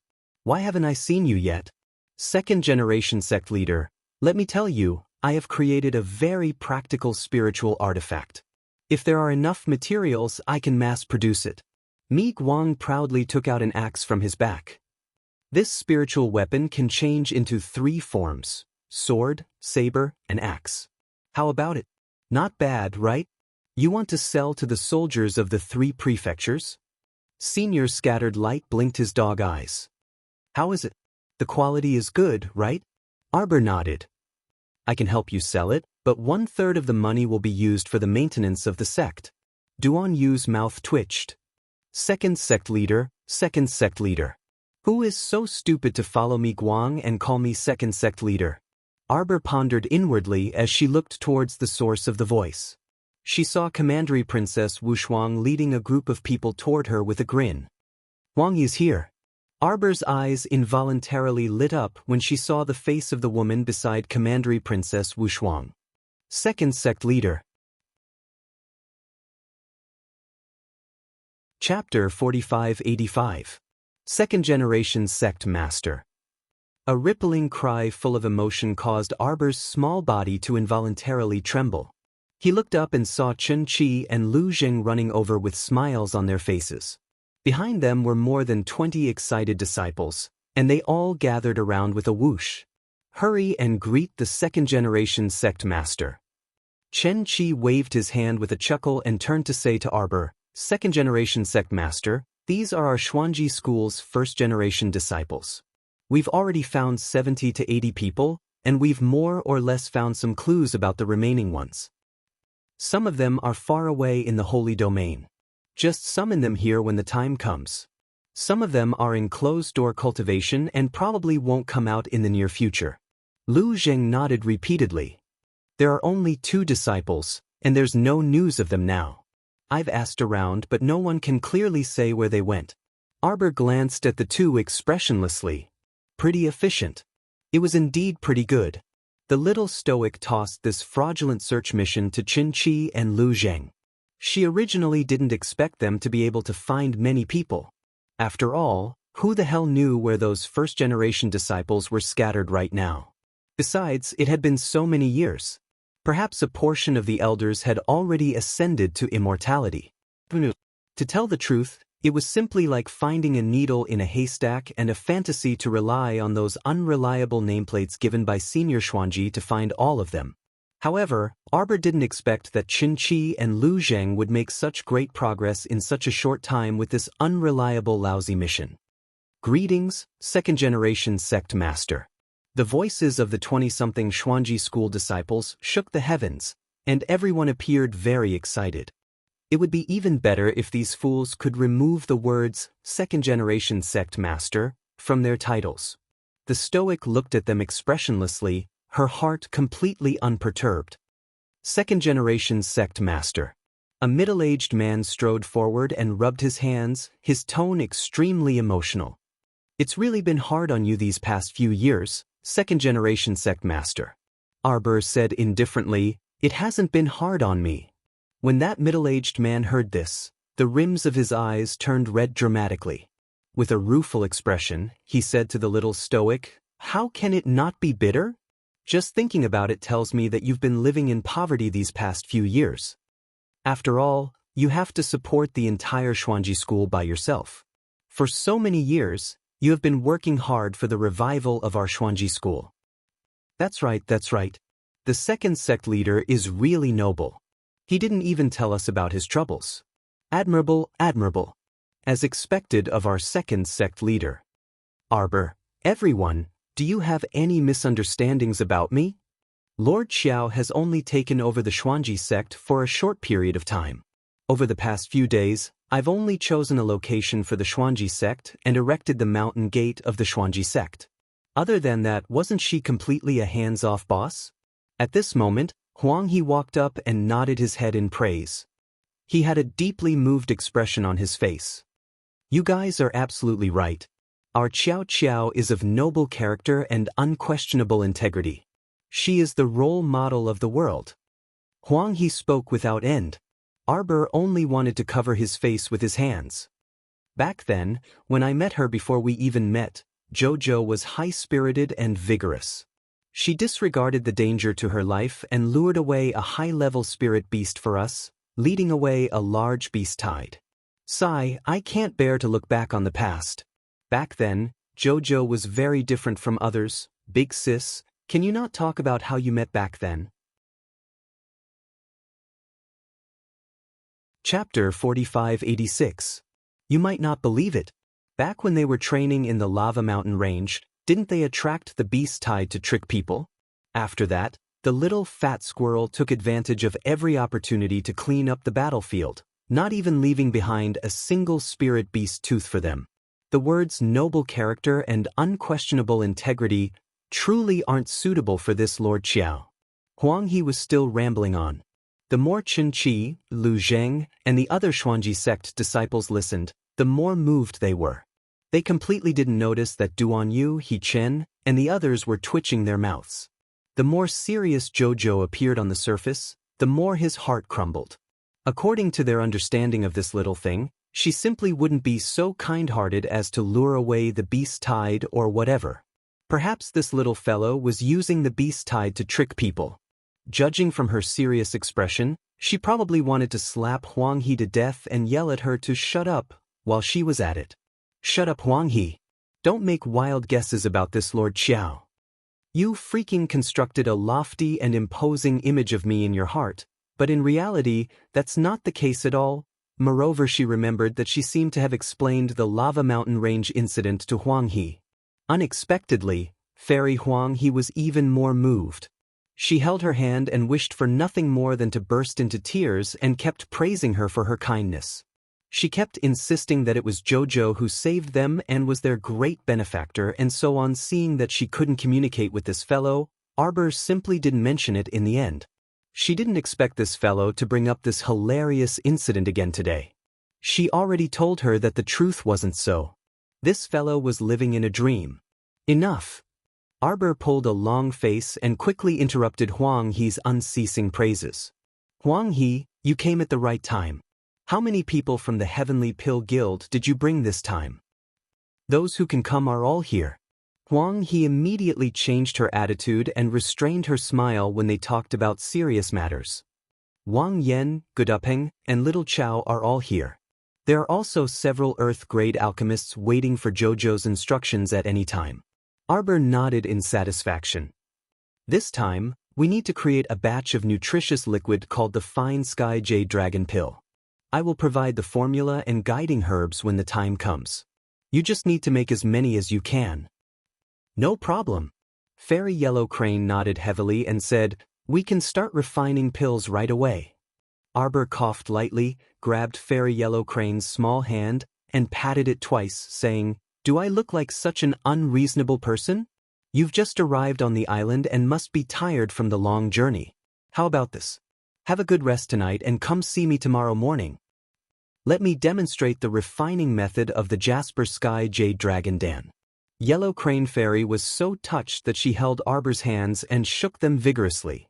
Jojo, you're so nice. Are you going to demonstrate to me again? Good. I knew this trip wouldn't be in vain. I love watching you refine pills the most. Watching you refine pills is a kind of enjoyment. The several Earth-grade alchemy grandmasters looked at Fairy Yellow Crane with speechless faces. Yellow Crane was good at everything. She was approachable, lively, and cheerful. It was just that sometimes her brain might not work too well. Everyone didn't know whether to laugh or cry when they saw her like this. This appearance of meeting the second-generation sect master of the Xuanji sect was like a brainless fan. They didn't know what was going on. Arbor coughed and drew back his small hand expressionlessly, patting Yellow Crane's shoulder. Chapter 4587. She said earnestly, refine well. Practice makes perfect. As long as your pill refinement speed and success rate increase, it will only be a matter of time before you improve your pill refinement skills. Huang He quickly cupped his hands. Everyone, They felt that Huang He, this child, had been tricked by Jojo ever since he was born. After Arbor finished talking with Huang He, she looked at Chen Qi and Lu Zheng. I'm very happy that you guys could come. Everyone thought at the same time. The little sect master's expression really doesn't look happy. You guys can settle down on the island for the time being. Oh right, do you still remember Hao Guang? Why did Senior Hao Guang run away? Arbor belatedly realized that Hao Guang had slipped away at some point. Second sect master, we can go find him ourselves. Chen Qi chuckled mischievously. The middle-aged man from before ground his teeth and harumphed. I didn't expect to see Hao Guang in my lifetime. Looks like he's been doing quite well recently. He really is an irresponsible guy, another person said sarcastically. Arbor looked up at the sky and inexplicably felt a gust of gloomy wind blow past her face. Could it be that seniors Chen Qi and Lu Zheng had some old grudge with Hao Guang? Jojo loved to listen to gossip the most, so her stoic face was immediately replaced by a curious expression. You guys? What special matters do you have with Senior Hao Guang? Chen Qi cupped his hands at her. We have a deep grudge with him. Second sect master, let's talk later. We'll go find that old punk first. Xiao Mu became even more curious when she saw him run off with his men after saying half of what he wanted to say. She took out a small butterfly and flicked her fingers. Follow them and take a look. Don't let them beat Senior Hao Guang to death. Senior Hao Guang was a great help to her. She was still waiting for him to refine flying artifacts in batches. Huang He and the others can refine many pills for killing the heavenly seer now that they're here. Duan Yu nodded and said, the dozen or so pharmacists we've gathered will probably arrive in 2 days. At that time, the speed of refining Jewel Sky Jade Dragon pills should be much faster. When will the people from the underworld region arrive? Arbor's face tightened, and he waved to a disciple of the Tian Yun battle squad beside him. Go back and ask that person. I want an accurate reply. Yes. Consuming the Jasper Heaven Jade Dragon pill would definitely allow their strength to rise by a level in a short period of time. The most important thing was that after consuming the Jewel Heaven Jade Dragon pill, it did not end right away after upgrading. Its little bit of medicinal power could only be used in the body for 1 to 3 months. In the future, when he cultivated, he could clearly feel that his absorption speed had increased, his meridians had widened, and so on. It was a feeling that could not be described in words. Getting twice the result with half the effort was naturally an extremely good thing. While they were talking, a Zhangzhou guard quickly ran over and saluted, reporting to Your Majesty, a few commoners have been fished up from the northwestern shore. They seem to still be breathing. Duan Yu turned to glance at Arbor. I'll go take a look. Arbor followed him. Let's go together.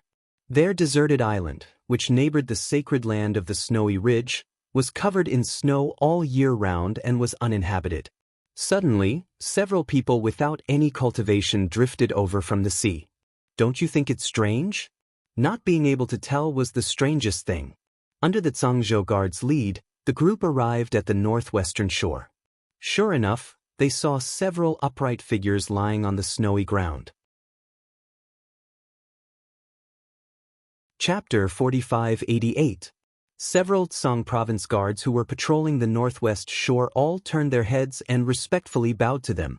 Duan Yu waved his hand, indicating that they didn't need to stand on ceremony, and strode forward. Arbor, Mu Xingchen, and the others also followed, their gazes seemingly landing on the commoners by the shore. They saw that those people were all wearing coarse hemp garments, their complexions emaciated, and their bodies emaciated. They had soaked in the seawater for too long, so their bodies were blue from the cold, and their lips were also a bit purple. Arbor glanced at them before taking out a small packet of medicinal powder from his sleeve and handing it to a Zhangzhou guard beside him.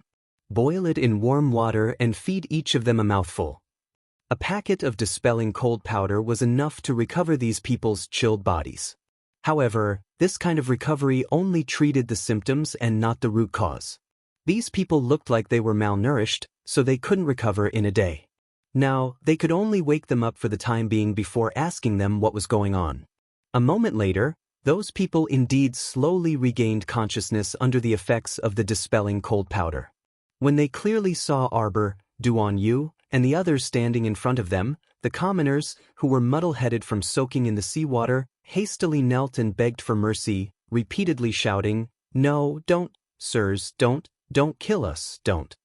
Arbor's gaze landed on a young man with a very sallow complexion and sunken eye sockets. "Tell us, where did you come from? Why did you drift to our snowy island?" That man trembled non-stop and kowtowed in trepidation as he begged for mercy. "Miss, spare us, spare us. We are villagers from a small fishing village outside the River of Forgetfulness."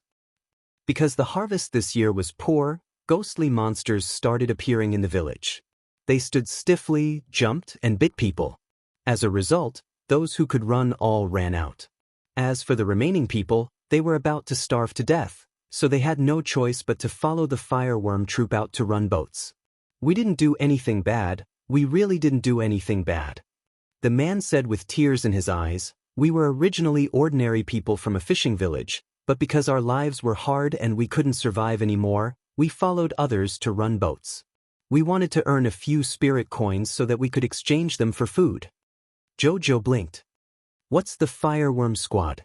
I heard that they are the most famous pirate team in the region of the Forgotten River. They always like to take advantage of the time when the sky is about to turn dark to come out with their pirate ships to rob and intercept the nearby merchant ships. At one time he was extremely savage." Duan Yu said in a low voice. "However, because they intercepted the Morning Sunlight Pavilion's fleet from the Great Shang of the Divine Province, they were counterattacked once by the Morning Sunlight Pavilion, and their vitality seemed to be greatly damaged. I didn't expect them to move out again after a few days of peace." Arbor replied with an "oh," and looked at the shivering people with an indifferent expression. "Since you joined the pirate group, why did you end up in the sea?" The young man shuddered as if he recalled a terrifying incident. "B-Boss disliked us for being a hindrance and didn't do our jobs well, so he threw us into the sea to feed the fish." "Then you guys are really amazing." Arbor looked at them meaningfully. "This sea is densely filled with zombie fish, yet you normal people could actually drift here unscathed and just happen to encounter us." "Jojo!" Duan Yu's entire body suddenly tensed, as if he sensed an extreme danger, and he pulled Arbor to his side. Chapter 4589. At the same time, that young man with a sallow complexion and sunken eye sockets suddenly shuddered and abruptly exploded. The loud boom was accompanied by a pungent and unpleasant smell. The air was instantly filled with a putrid stench, and the patter of yellow powder drifted toward everyone like a continuous drizzle. Duan Yu flicked his sleeve to disperse a cyclone in front of him and pulled the little stoic behind him before coldly gazing over. They dodged in time, and their movements were extremely swift. By the time Duan Yu spoke, Ma Jiechen, Mi Yen, and Feng Changqing had already set up a defensive barrier. They finally managed to dodge the attack without mishap and kept the drifting yellow powder 3 feet away. Arbor poked his head out from behind Duan Yu and expressionlessly raised his hand. The blue spiritual cleansing fire burned over, but everyone clearly saw that the yellow powder continued to multiply under the blue spiritual cleansing fire. There were still hundreds to thousands of floating yellow powder floating in the air, and they could be clearly seen with the naked eye. Xiao Mu made a prompt decision and took out the Realm of Misfortune. With a casual swipe of her hand, she absorbed all of the yellow powder inside. Only then did everyone heave a sigh of relief, but the expression on their faces was not relaxed at all. 8 layers of the blue spiritual cleansing fire actually can't extinguish these yellow particles, Duan Yu said gravely. "We have no idea what these things are." The venerable Peach Blossom Immortal nodded. "It looks like the Heavenly Fortune has come up with a new trick again." Everyone looked over and saw that the people they fished up from the sea were all smashed to pieces and couldn't be more dead. Arbor's expression was grave, and a trace of chilliness hung on his face. He flicked out the heart of misfortune, and that pitch-black bead with an inky luster slowly rose up. It emitted a myriad of black lights that slowly condensed into a black light screen in the air. The light screen rippled, and the myriad of black lights gently undulated like water ripples. The scene in the realm of misfortune was like an unfurled painting that slowly flowed down. Shadows appeared on the black light screen, moving slowly along with the running of the human figures. Everyone looked over. On the screen, several disciples of the City of Shadows were running madly on a vast expanse of land. Every one of them was covered in dirt, and their bodies were covered in wounds. Their complexions were sallow and emaciated, and they were in a sorry state. It was obvious that he had been tortured to death in the realm of misfortune and was on the verge of death. Speaking of which, there were about 20 to 30 City of Shadows disciples who were captured and sent to the heart of misfortune. However, after this period of tempering, the realm of misfortune had completely shattered their hopes in life. The remaining few should be the strongest disciples in the City of Shadows. They had lived the longest and fought for their lives the longest. However, after being tempered by thousands of killings in the realm of misfortune, no matter how strong a person's will was, their willpower would be almost completely worn out. Arbor remained silent as he stared at the City of Shadows disciples who were forced to run forward by the dark yellow particles. "Hand over a strand of your life soul and submit to me." A City of Shadows disciple looked up at the sky like a startled bird. "Who are you?" The remaining 5 City of Shadows disciples didn't waste any words and directly handed over a strand of their life souls. They gritted their teeth and continued running forward. Arbor raised her hand, and the 5 strands of life souls immediately flew into her palm. Chapter 45-90. At the same time, the 5 people heard a painful scream, and they immediately turned back to look with trepidation. They saw that a yellow powder had unfortunately landed on the left cheek of the companion who had asked the question earlier. Within a few minutes, his face started to fester with pus. Streams of putrid pus flowed down his face, bubbling and bubbling as they flowed down in a terrifying manner. The 5 City of Shadows disciples were so frightened that their limbs stiffened. But soon, they discovered that a transparent barrier had been erected around them. He didn't know when it was erected around his body, but it blocked all the powdery yellow particles outside of his body. The 5 people's pupils contracted as they watched the fine sand-like yellow powder slowly spin upwards in the air as though it was lifted by a large, invisible palm. It drew an arc in the air and spiraled in circles, forming a whirlwind that didn't miss a single particle as it spun gently in the air. Just like a sentient, living creature, they were easily controlled by someone. The 5 people looked at each other in dismay before looking at their companion who was blocked outside the transparent barrier and the hand he extended to them for help. Then, bit by bit, like sand flowing down, his body turned into pus bit by bit. The dark brown liquid seeped into the thick soil beneath their feet. The 5 people clearly saw that the normal soil color turned black in a few breaths. The mutated soil extended all the way forward. Duan Yu, He-Chin, and Arbor's expressions changed at the same time, and their gazes turned grave. "What the hell is this thing?" Feng Zhangqing asked.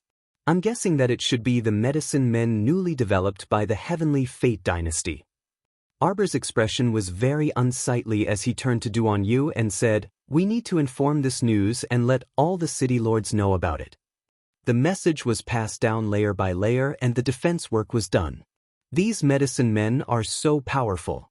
If the Heavenly Fate dynasty uses them to attack cities and plunder lands, wouldn't they be invincible? Feng Zhangfei couldn't resist exclaiming. Arbor nodded gravely. If they really produce large batches of these medicine men, it will indeed be troublesome. I don't think it's possible to sell it in large quantities. Duan Yu glanced at her placatingly. If they really had the power to destroy a city, they could have used it when they attacked Zhouwei City back then, right? Arbor thought for a moment and nodded. Then spread the news first and have them take precautions. Duan Yu said quietly, "Don't be too worried." On the other hand, the 5 disciples of the City of Shadows in the realm of misfortune realized that the transparent barrier around them had been removed. He immediately knelt down uneasily and worriedly, bowing towards the southeast. "Thank you for saving my life, Master." At this moment, they already understood that the person who saved them was definitely the owner of the realm of misfortune. With a flip of his hand, he could summon clouds and rain with a flip of his hand. In the realm of misfortune, that person was a godlike existence. He could control everything in the realm of misfortune. Arbor stored the 5 life spirits into a soul-locking ring and into his consciousness. She then said to the 5 of them, "Train in the realm of misfortune for a while longer. When you break through to the God realm, I will release you." She casually tossed a bottle of Jewel Sky Jade Dragon pills to the 5 of them and said aloofly, "Remember, don't touch those yellow medicinal powders." "Yes, Master." Chapter 4591. Crack crack. The sound of the heavy whip kept ringing out. All the onlookers on the deck were as silent as cicadas in winter. No one dared to speak. Mu Xiaoxue even rubbed the corner of her clothes and stood beside Mu Qingya with her head lowered. She was trembling so much that she could barely stand. Big sister," she called out pitifully. Her voice was as soft as a mosquito, and it was so broken that it revealed a sense of heartbreak. It was as if she was really heartbroken right now. Zhao Yi really wanted to go up and gently hug his little junior sister, and gently tell her not to be afraid. However, there were many Heavenly Fate sect disciples standing around watching them. Zhao Yi and Guishuan could only stay where they were and couldn't move around freely on the deck. "Big sister," Mu Xiaoxue said softly, "just give in and beg for mercy." Mu Rochuan was tied to a wooden post at the bow of the ship. Because of the whipping, her clothes were almost completely torn. She had already lost her cultivation and couldn't circulate her energy to defend herself like ordinary cultivators. At this moment, the whips landed on her body again, and each time they landed, she was injured again and again. After 50 lashes, Mu Rochuan spat out blood. She was a little confused and almost fainted. "Rochuan." Mu Qingya finally moved from the stool and stood up. "Enough," she said angrily to Red, who was personally holding the whip. "Stop." "Hall Master Gong, Rochuan already knows her mistake. Can you just let her go like this?" "Continue." Gong Songfeng coldly interrupted Mu Qingya and stared coldly at Mu Rochuan. "Or is Hall Master Mu willing to personally take the punishment on behalf of your daughter?" Mu Qingya was silent for a moment and didn't say anything. Gong Songfeng couldn't help but sneer. "It seems that Hall Master Mu isn't as protective of your daughter as I thought." Mu Qingya sneered. "Hall Master Gong really knows how to joke. Qingya is just an ordinary person. How can she withstand 100 lashes from your elite disciple?" Hong Yi cracked the whip with a grin and turned to look at Mu Qingya. "Since you're so close to your daughter, why don't you take the punishment on behalf of your daughter and let Hall Master Mu take the remaining 50 lashes? Mu Qingya's lips twitched with a fake smile. "Red Coat really knows how to joke. Looks like you're not willing." Hong Yi blinked her eyes with a smile and clicked her tongue. "I didn't expect Hall Master Mu to be such a heartless person." Mu Qingya clenched her fists tightly and suppressed the dissatisfaction and anger in her heart. She forced a smile and said, "Hall Master Gong, my daughter was in the wrong this time. However, she is, after all, young and ignorant. Hall Master Gong and Vice Hall Master Meng, please give this Hall Master face and spare her this once." "Rules are rules." Gong Songfeng sneered. "Since you've already joined us, you should abide by the rules of the organization. You must obey the orders of your superiors. Don't ever touch anything that you shouldn't do." Mu Qingya's face twisted. "But, since Mu Rochuan dared to make the decision and release the human medicated bomb without permission," Gong Songfeng said coldly. Gong Songfeng looked at Mu Qingya coldly and said, "Then she must take full responsibility for this matter. Do you think it's over after this punishment? The human medicated bomb is such a rare resource that the organization has only successfully developed 10 of them."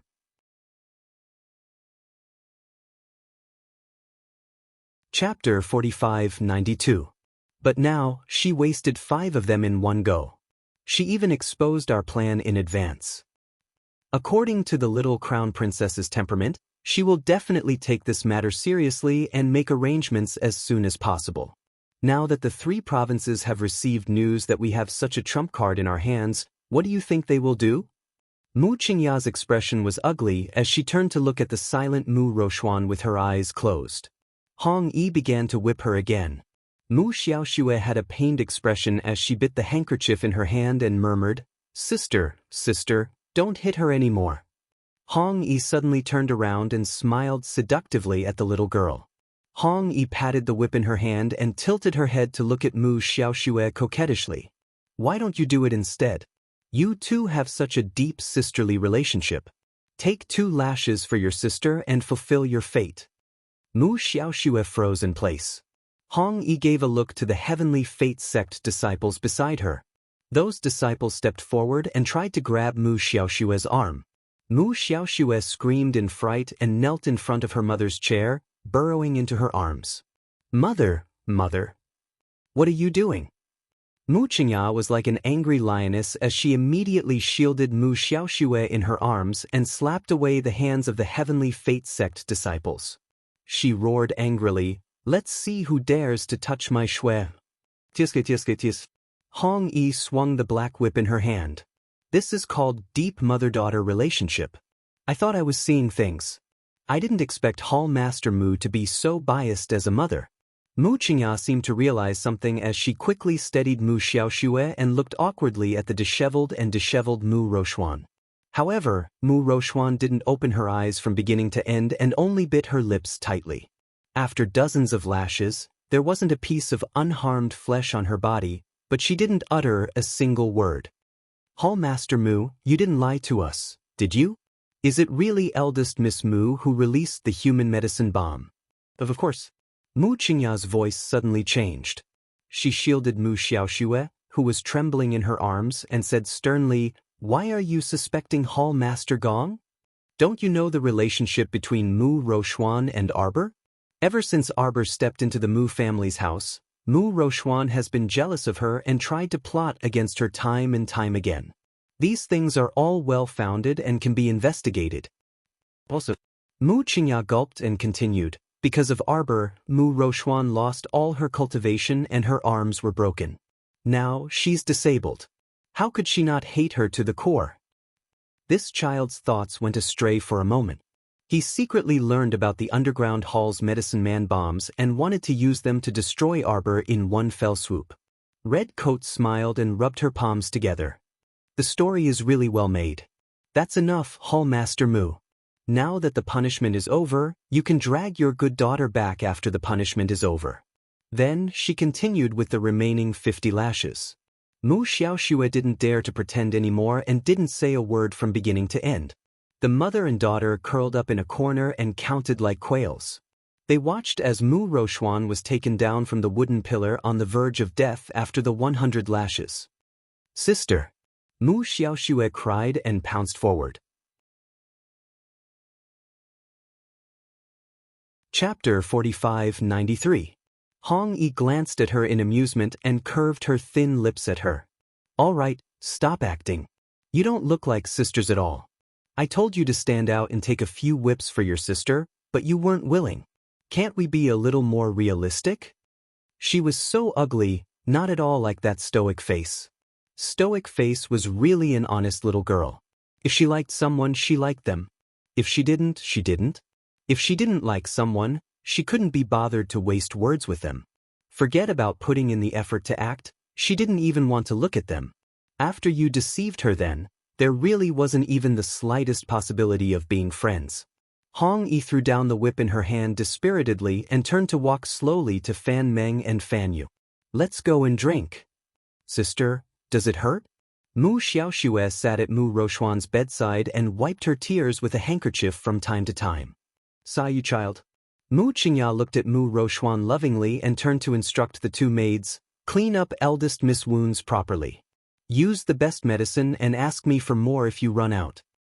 "Yes, Hall Master." "Sister, are you angry at Xiaoxue?"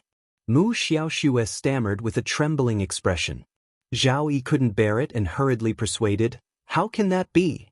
Eldest Miss Mu is little junior sister's elder sister. Naturally, she will uphold her elder sister's image and protect you."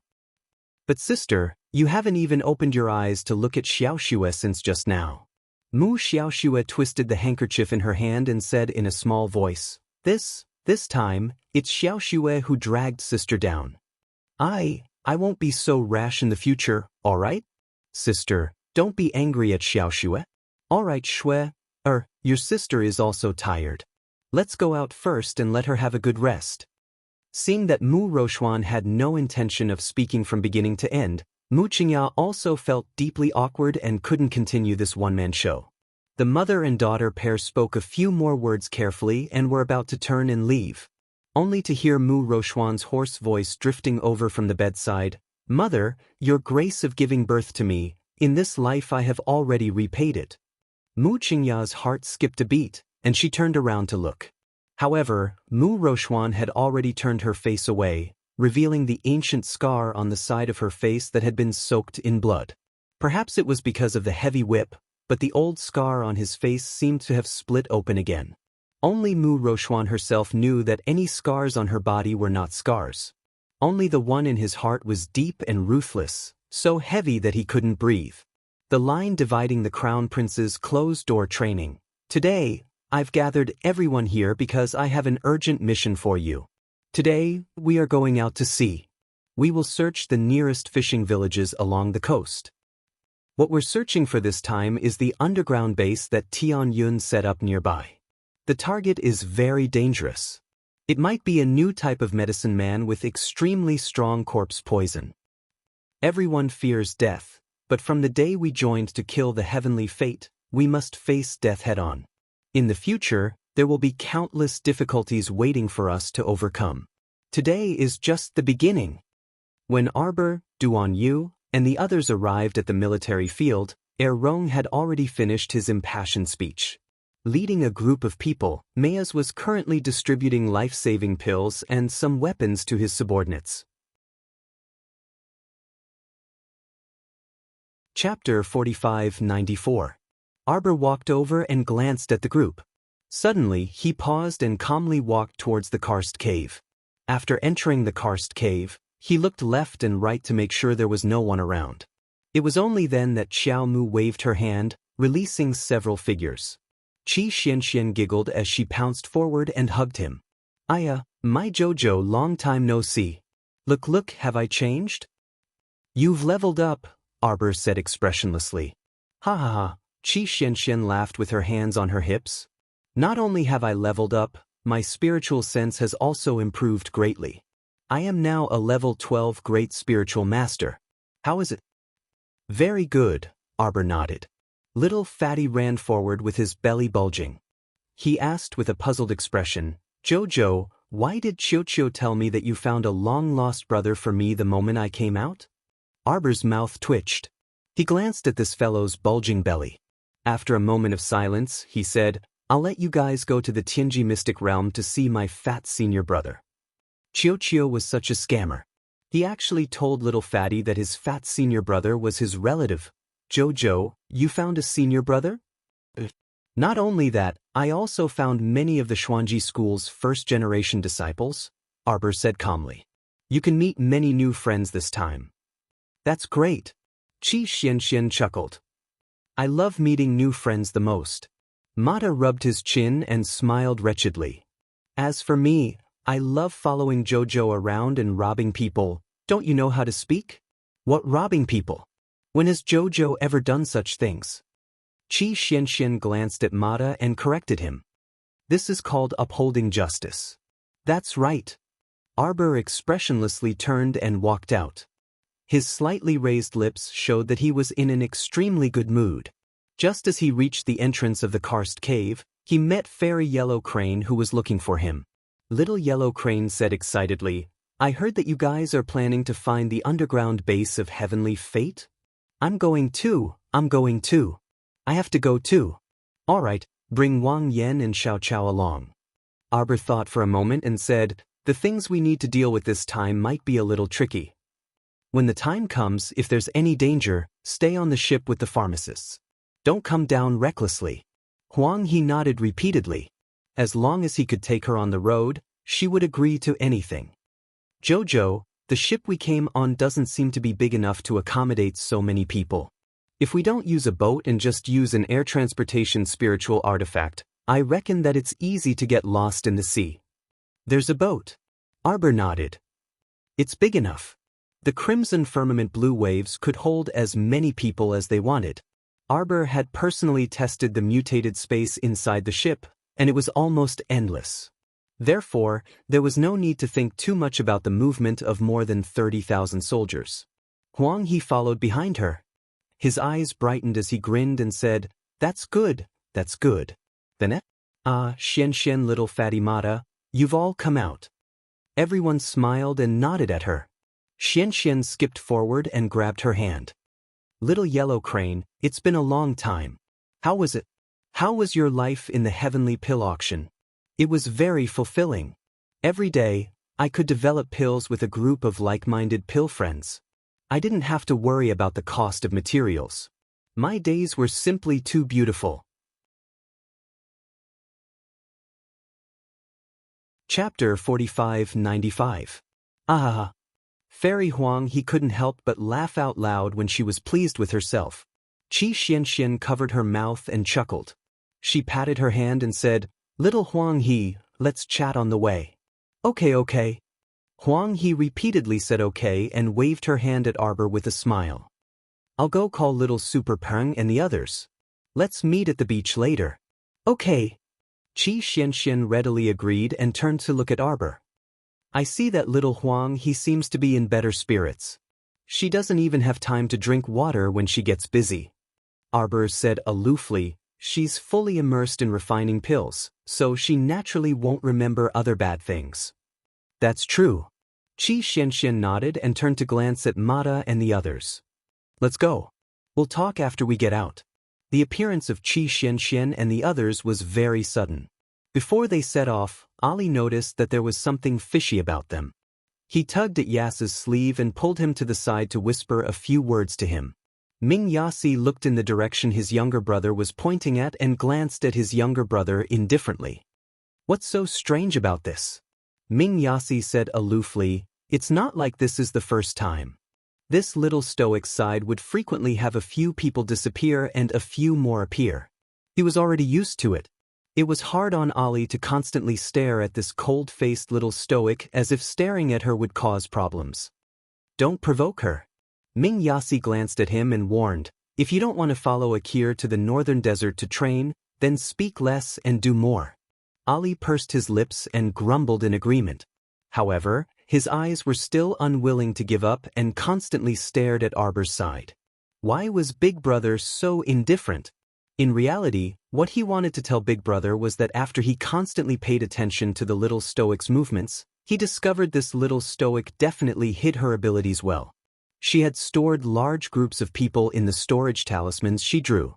If their underworld province soldiers clashed with the people of the divine prefecture, the little stoic would absolutely pull out a bunch of people from her storage talisman and slice them into pieces in a matter of minutes. It was just that those people were really weird. Something like a storage talisman wouldn't feel good staying inside. Ali clicked his tongue and muttered to himself, "Don't suffocate in there." Who knew how long these people would stay in the storage talisman? Who knew what it would be like to stay in the storage talisman? It must be very painful. Arbor didn't know what Alex was thinking. Even if he knew, he would only roll his eyes at him and retort with 3 words, "Mind your own business." She waited by the beach for a short while before she saw Crown Prince Rong leading the soldiers from the 3 prefectures in an orderly manner.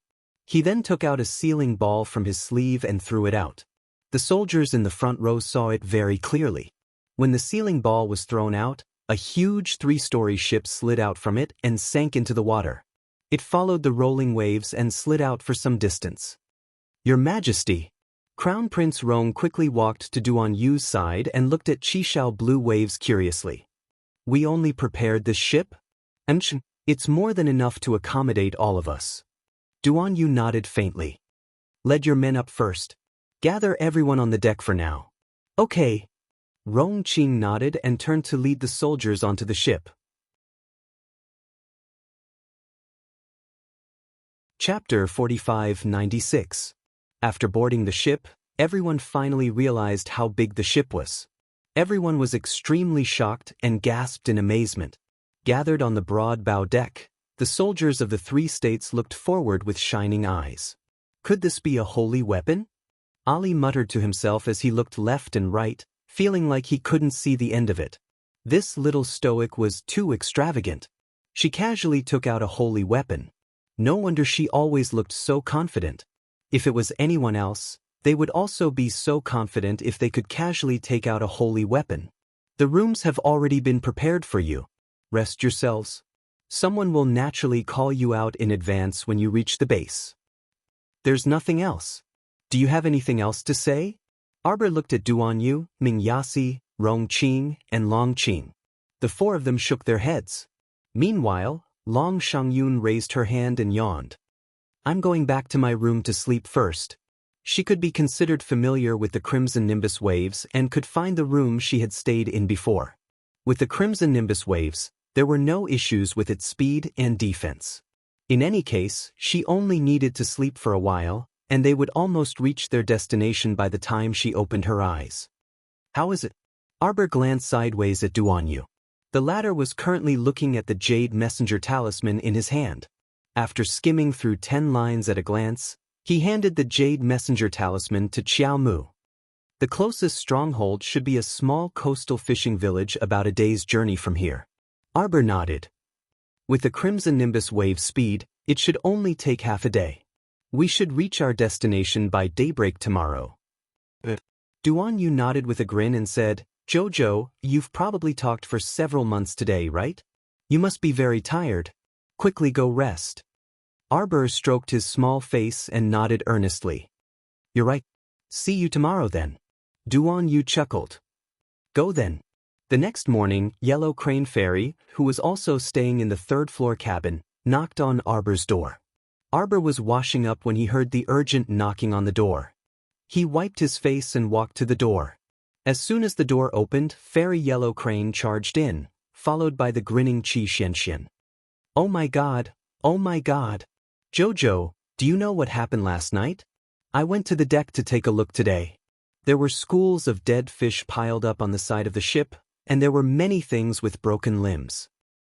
While we were asleep last night, the ship was attacked by a school of corpse fish and underwater puppets.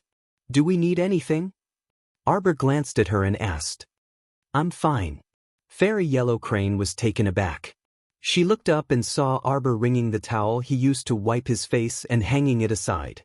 He said calmly, Let's eat breakfast. Qi Xianxian couldn't resist chuckling and patted Yellow Crane's shoulder.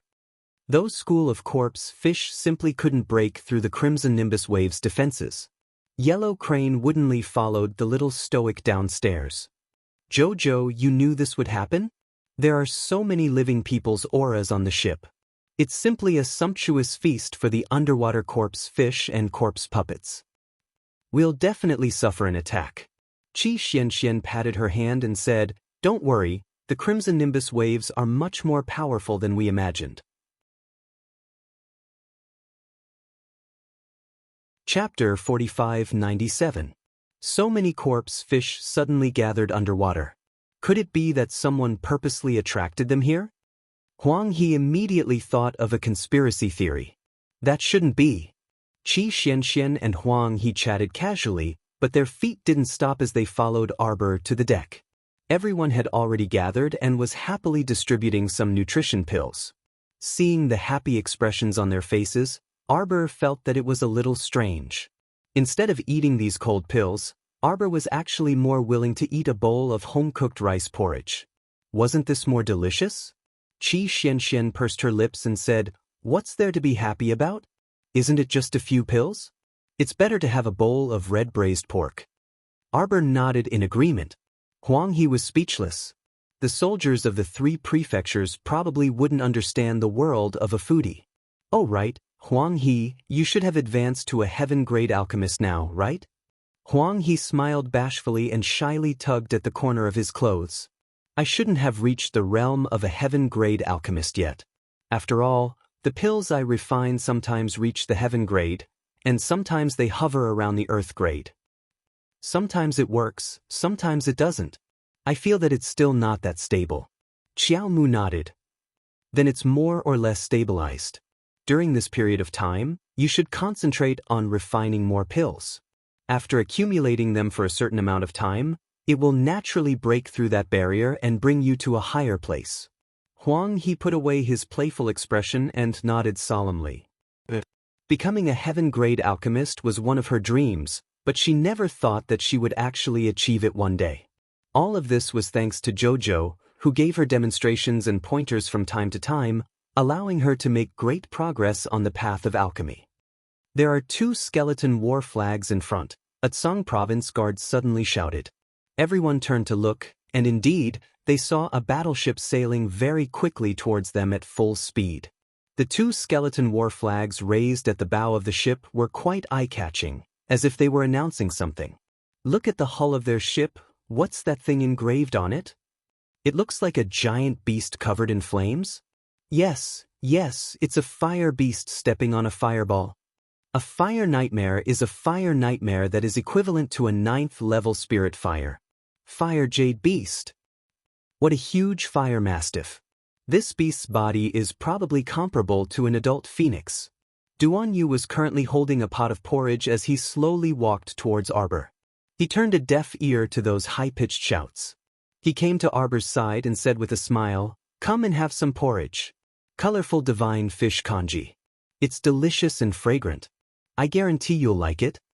Jojo's eyes suddenly lit up. Qi Xianxian, who was at the side, hurriedly followed after him. She had an expression that said, "Good things need to be shared with good friends." Fuck, that ship is heading straight for us. A team leader of the Shenzhou team standing at the front of the deck could not help but curse. With a wave of his hand, the members of his team all drew their bows and aimed at the ships that were rushing towards them. Duan Yu carefully scooped a bowl of porridge for the little girl and chuckled without even turning his head. "Quickly drink it while it's hot. You can only fight when you're full." The little stoic's eyes shone even brighter. She picked up the porridge and drank a mouthful before blinking at Duan Yu and saying, "You're absolutely right. She would only have the strength to beat people when she was full." Thump. A dull thud was heard. Chapter 4598. The entire red nimbus blue waves stood steadily in the water and was not affected at all. On the other hand, the ship with the fire jade beast painted on it tilted and the hull shook slightly during the impact. At the front of the deck of the ship stood a young man in his early 20s. His face was sallow, his lips were pale, his eye sockets were sunken, and his eye bags were extremely deep. He was as thin as a match and looked like a tuberculosis ghost. This person hugged a plump and enchanting woman in each of his arms, teasing wantonly, his eyes full of evil thoughts. Under the impact of the ship, the young man hugged the 2 women, and his body also tilted forward a few times. A haze flashed past his eyes. "Continue to hit. Young Master Duo." The middle-aged Captain Wu Cheng frowned and reminded, "This ship looks extraordinary. Young Master Duo, better think carefully about whether you want to provoke it or not." After being hit by the fire jade ship, the ship did not move at all. How could it be ordinary? Moreover, young Master Duo Shanming was just out to play this time. There was really no need to get involved in this kind of trouble. If I ask you to continue, then continue. Stop talking nonsense. A trace of wanton madness flashed past the young man's eyes, and he laughed loudly. "Wu Cheng, you better recognize who the master is." A trace of anger flashed past the eyes of the middle-aged captain named Wu Cheng, but he seemed to have no way to deal with the young man. "Wu Cheng, didn't you always brag to me that your ship is unrivaled in the river of forgetfulness? Now why don't you show me if you really have the ability?" Wu Cheng was very angry. He did say that in the entire river of forgetfulness, there were very few that could be stronger than this fire jade ship. But he did not say that he had to seek death by hitting another treasure ship that looked even more extraordinary.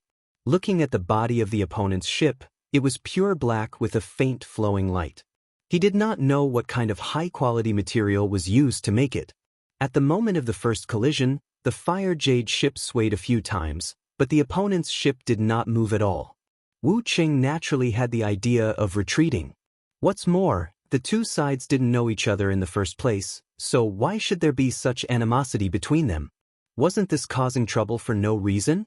Duo Shanming's yellow eyes looked at Wu Cheng beside him. "Why, are you scared?"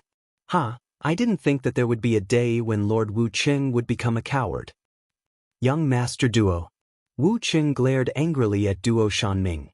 Go ahead. I'd like to see if there's anyone who dares to go against my Duo clan in the river of forgetfulness. Duo Shanming's tone was so arrogant that Wu Qing couldn't help but frown. This Duo Shanming was an idiot from the Duo family. He liked to flirt with women and never did anything serious. Not long ago, because he had taken a fancy to his daughter, he had incited the Duo clan to propose marriage several times. Wu Qing did not agree, and thus completely offended this person. However, due to Wu Cheng's illustrious reputation at sea, the Duo family didn't dare to fall out with Wu Qing for Duo Shanming. Why is it him? The Long siblings who had rushed to the deck of the Scarlet Firmament Blue Wave ship were finally able to clearly see the people standing on the fireworm ship. The two of them couldn't help but frown. Who is it? When the little stoic saw their strange expressions, she turned to look at them and asked. It's Duo Shanming from the Duo clan of forgetfulness. Long Shangyun looked at the person on the ship with a complicated expression. Eldest brother, why is Duo Shanming here?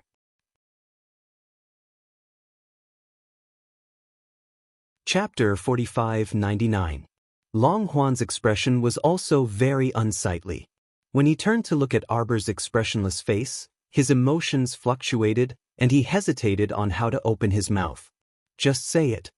The little stoic glanced at him. Is he a brainless disciple of some noble family in Wangchuan? Long Huan's big head nodded with difficulty. From the looks of it, weren't Duo Shanming's actions the perfect example of a brainless noble child? Who in their right mind would order someone to steer a boat and crash into someone else without any reason? Even if he didn't think for others, shouldn't he think for his own life? What if he couldn't crash or both sides suffered, and both ships sank together?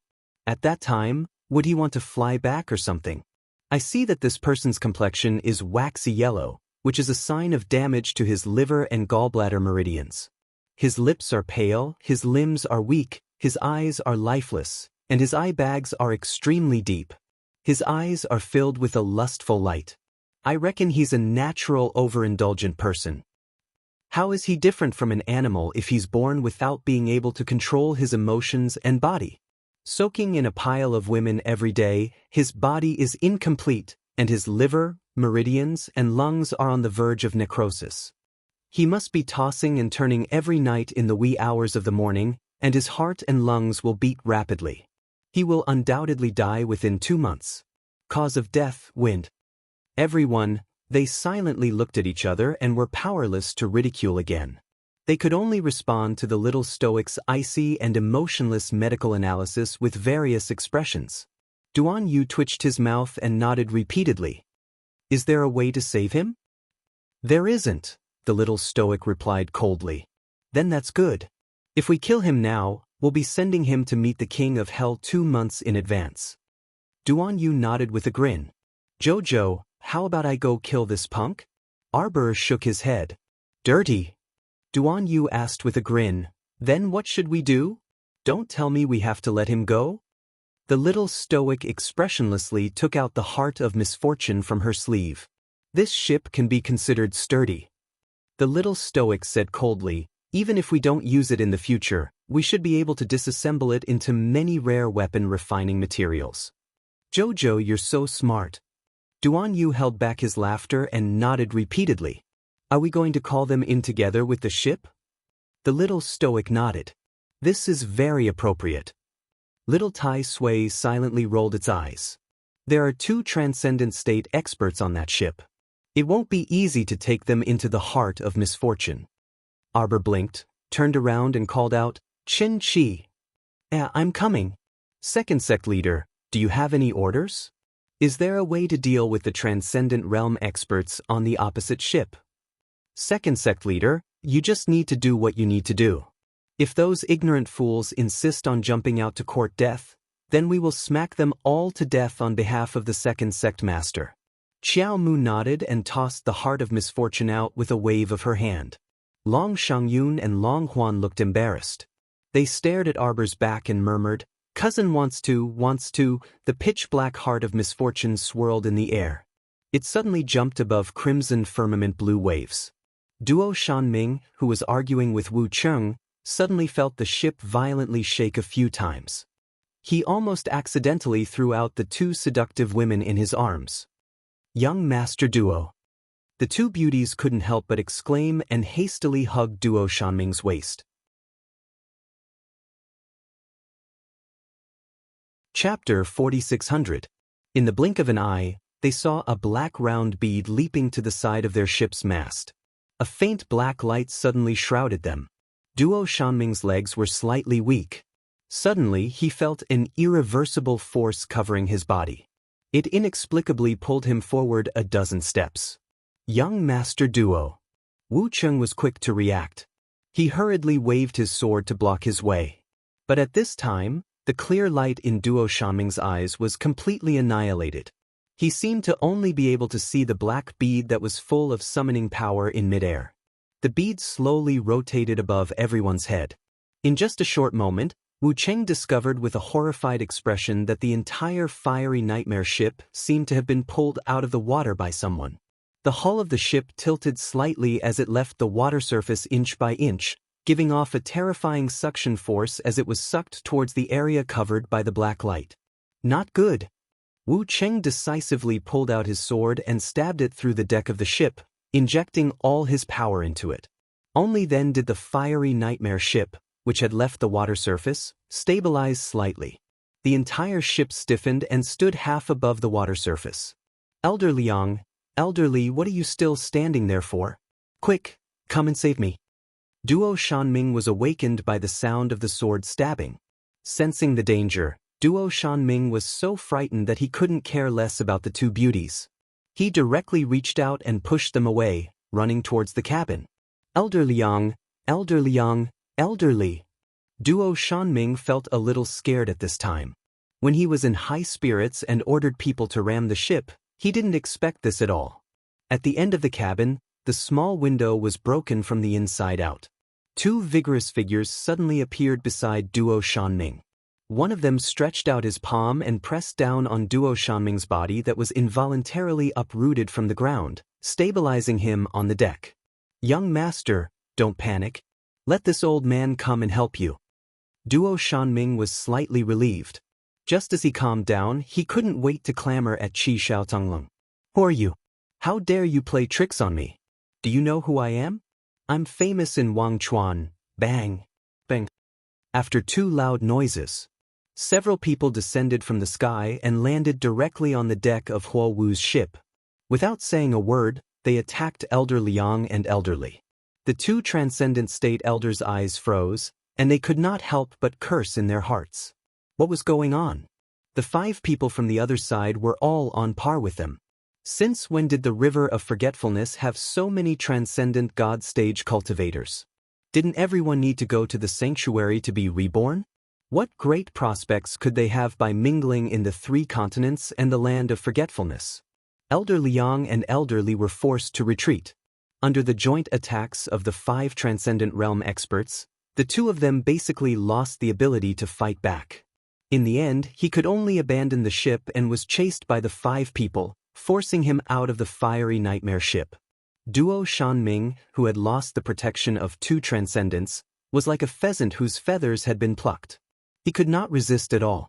Under the black light of the heart of misfortune, Duo Shanming was the first to be sucked in. Arbor controlled the heart of misfortune in his hand and frowned. It seems it's a bit strenuous to swallow that ship. It's fine. Just nibble and swallow slowly, Duan Yu encouraged with a smile. Adjust the time tomorrow. You're tuning in to the Passion Pages YouTube channel. We're so grateful for your support, and don't forget to subscribe to join us on this incredible journey through captivating stories. Your generosity through donations truly makes a world of difference, as it's the primary source of revenue that allows me to expand and enhance this channel for you. Thank you from the bottom of my heart for being a part of this adventure.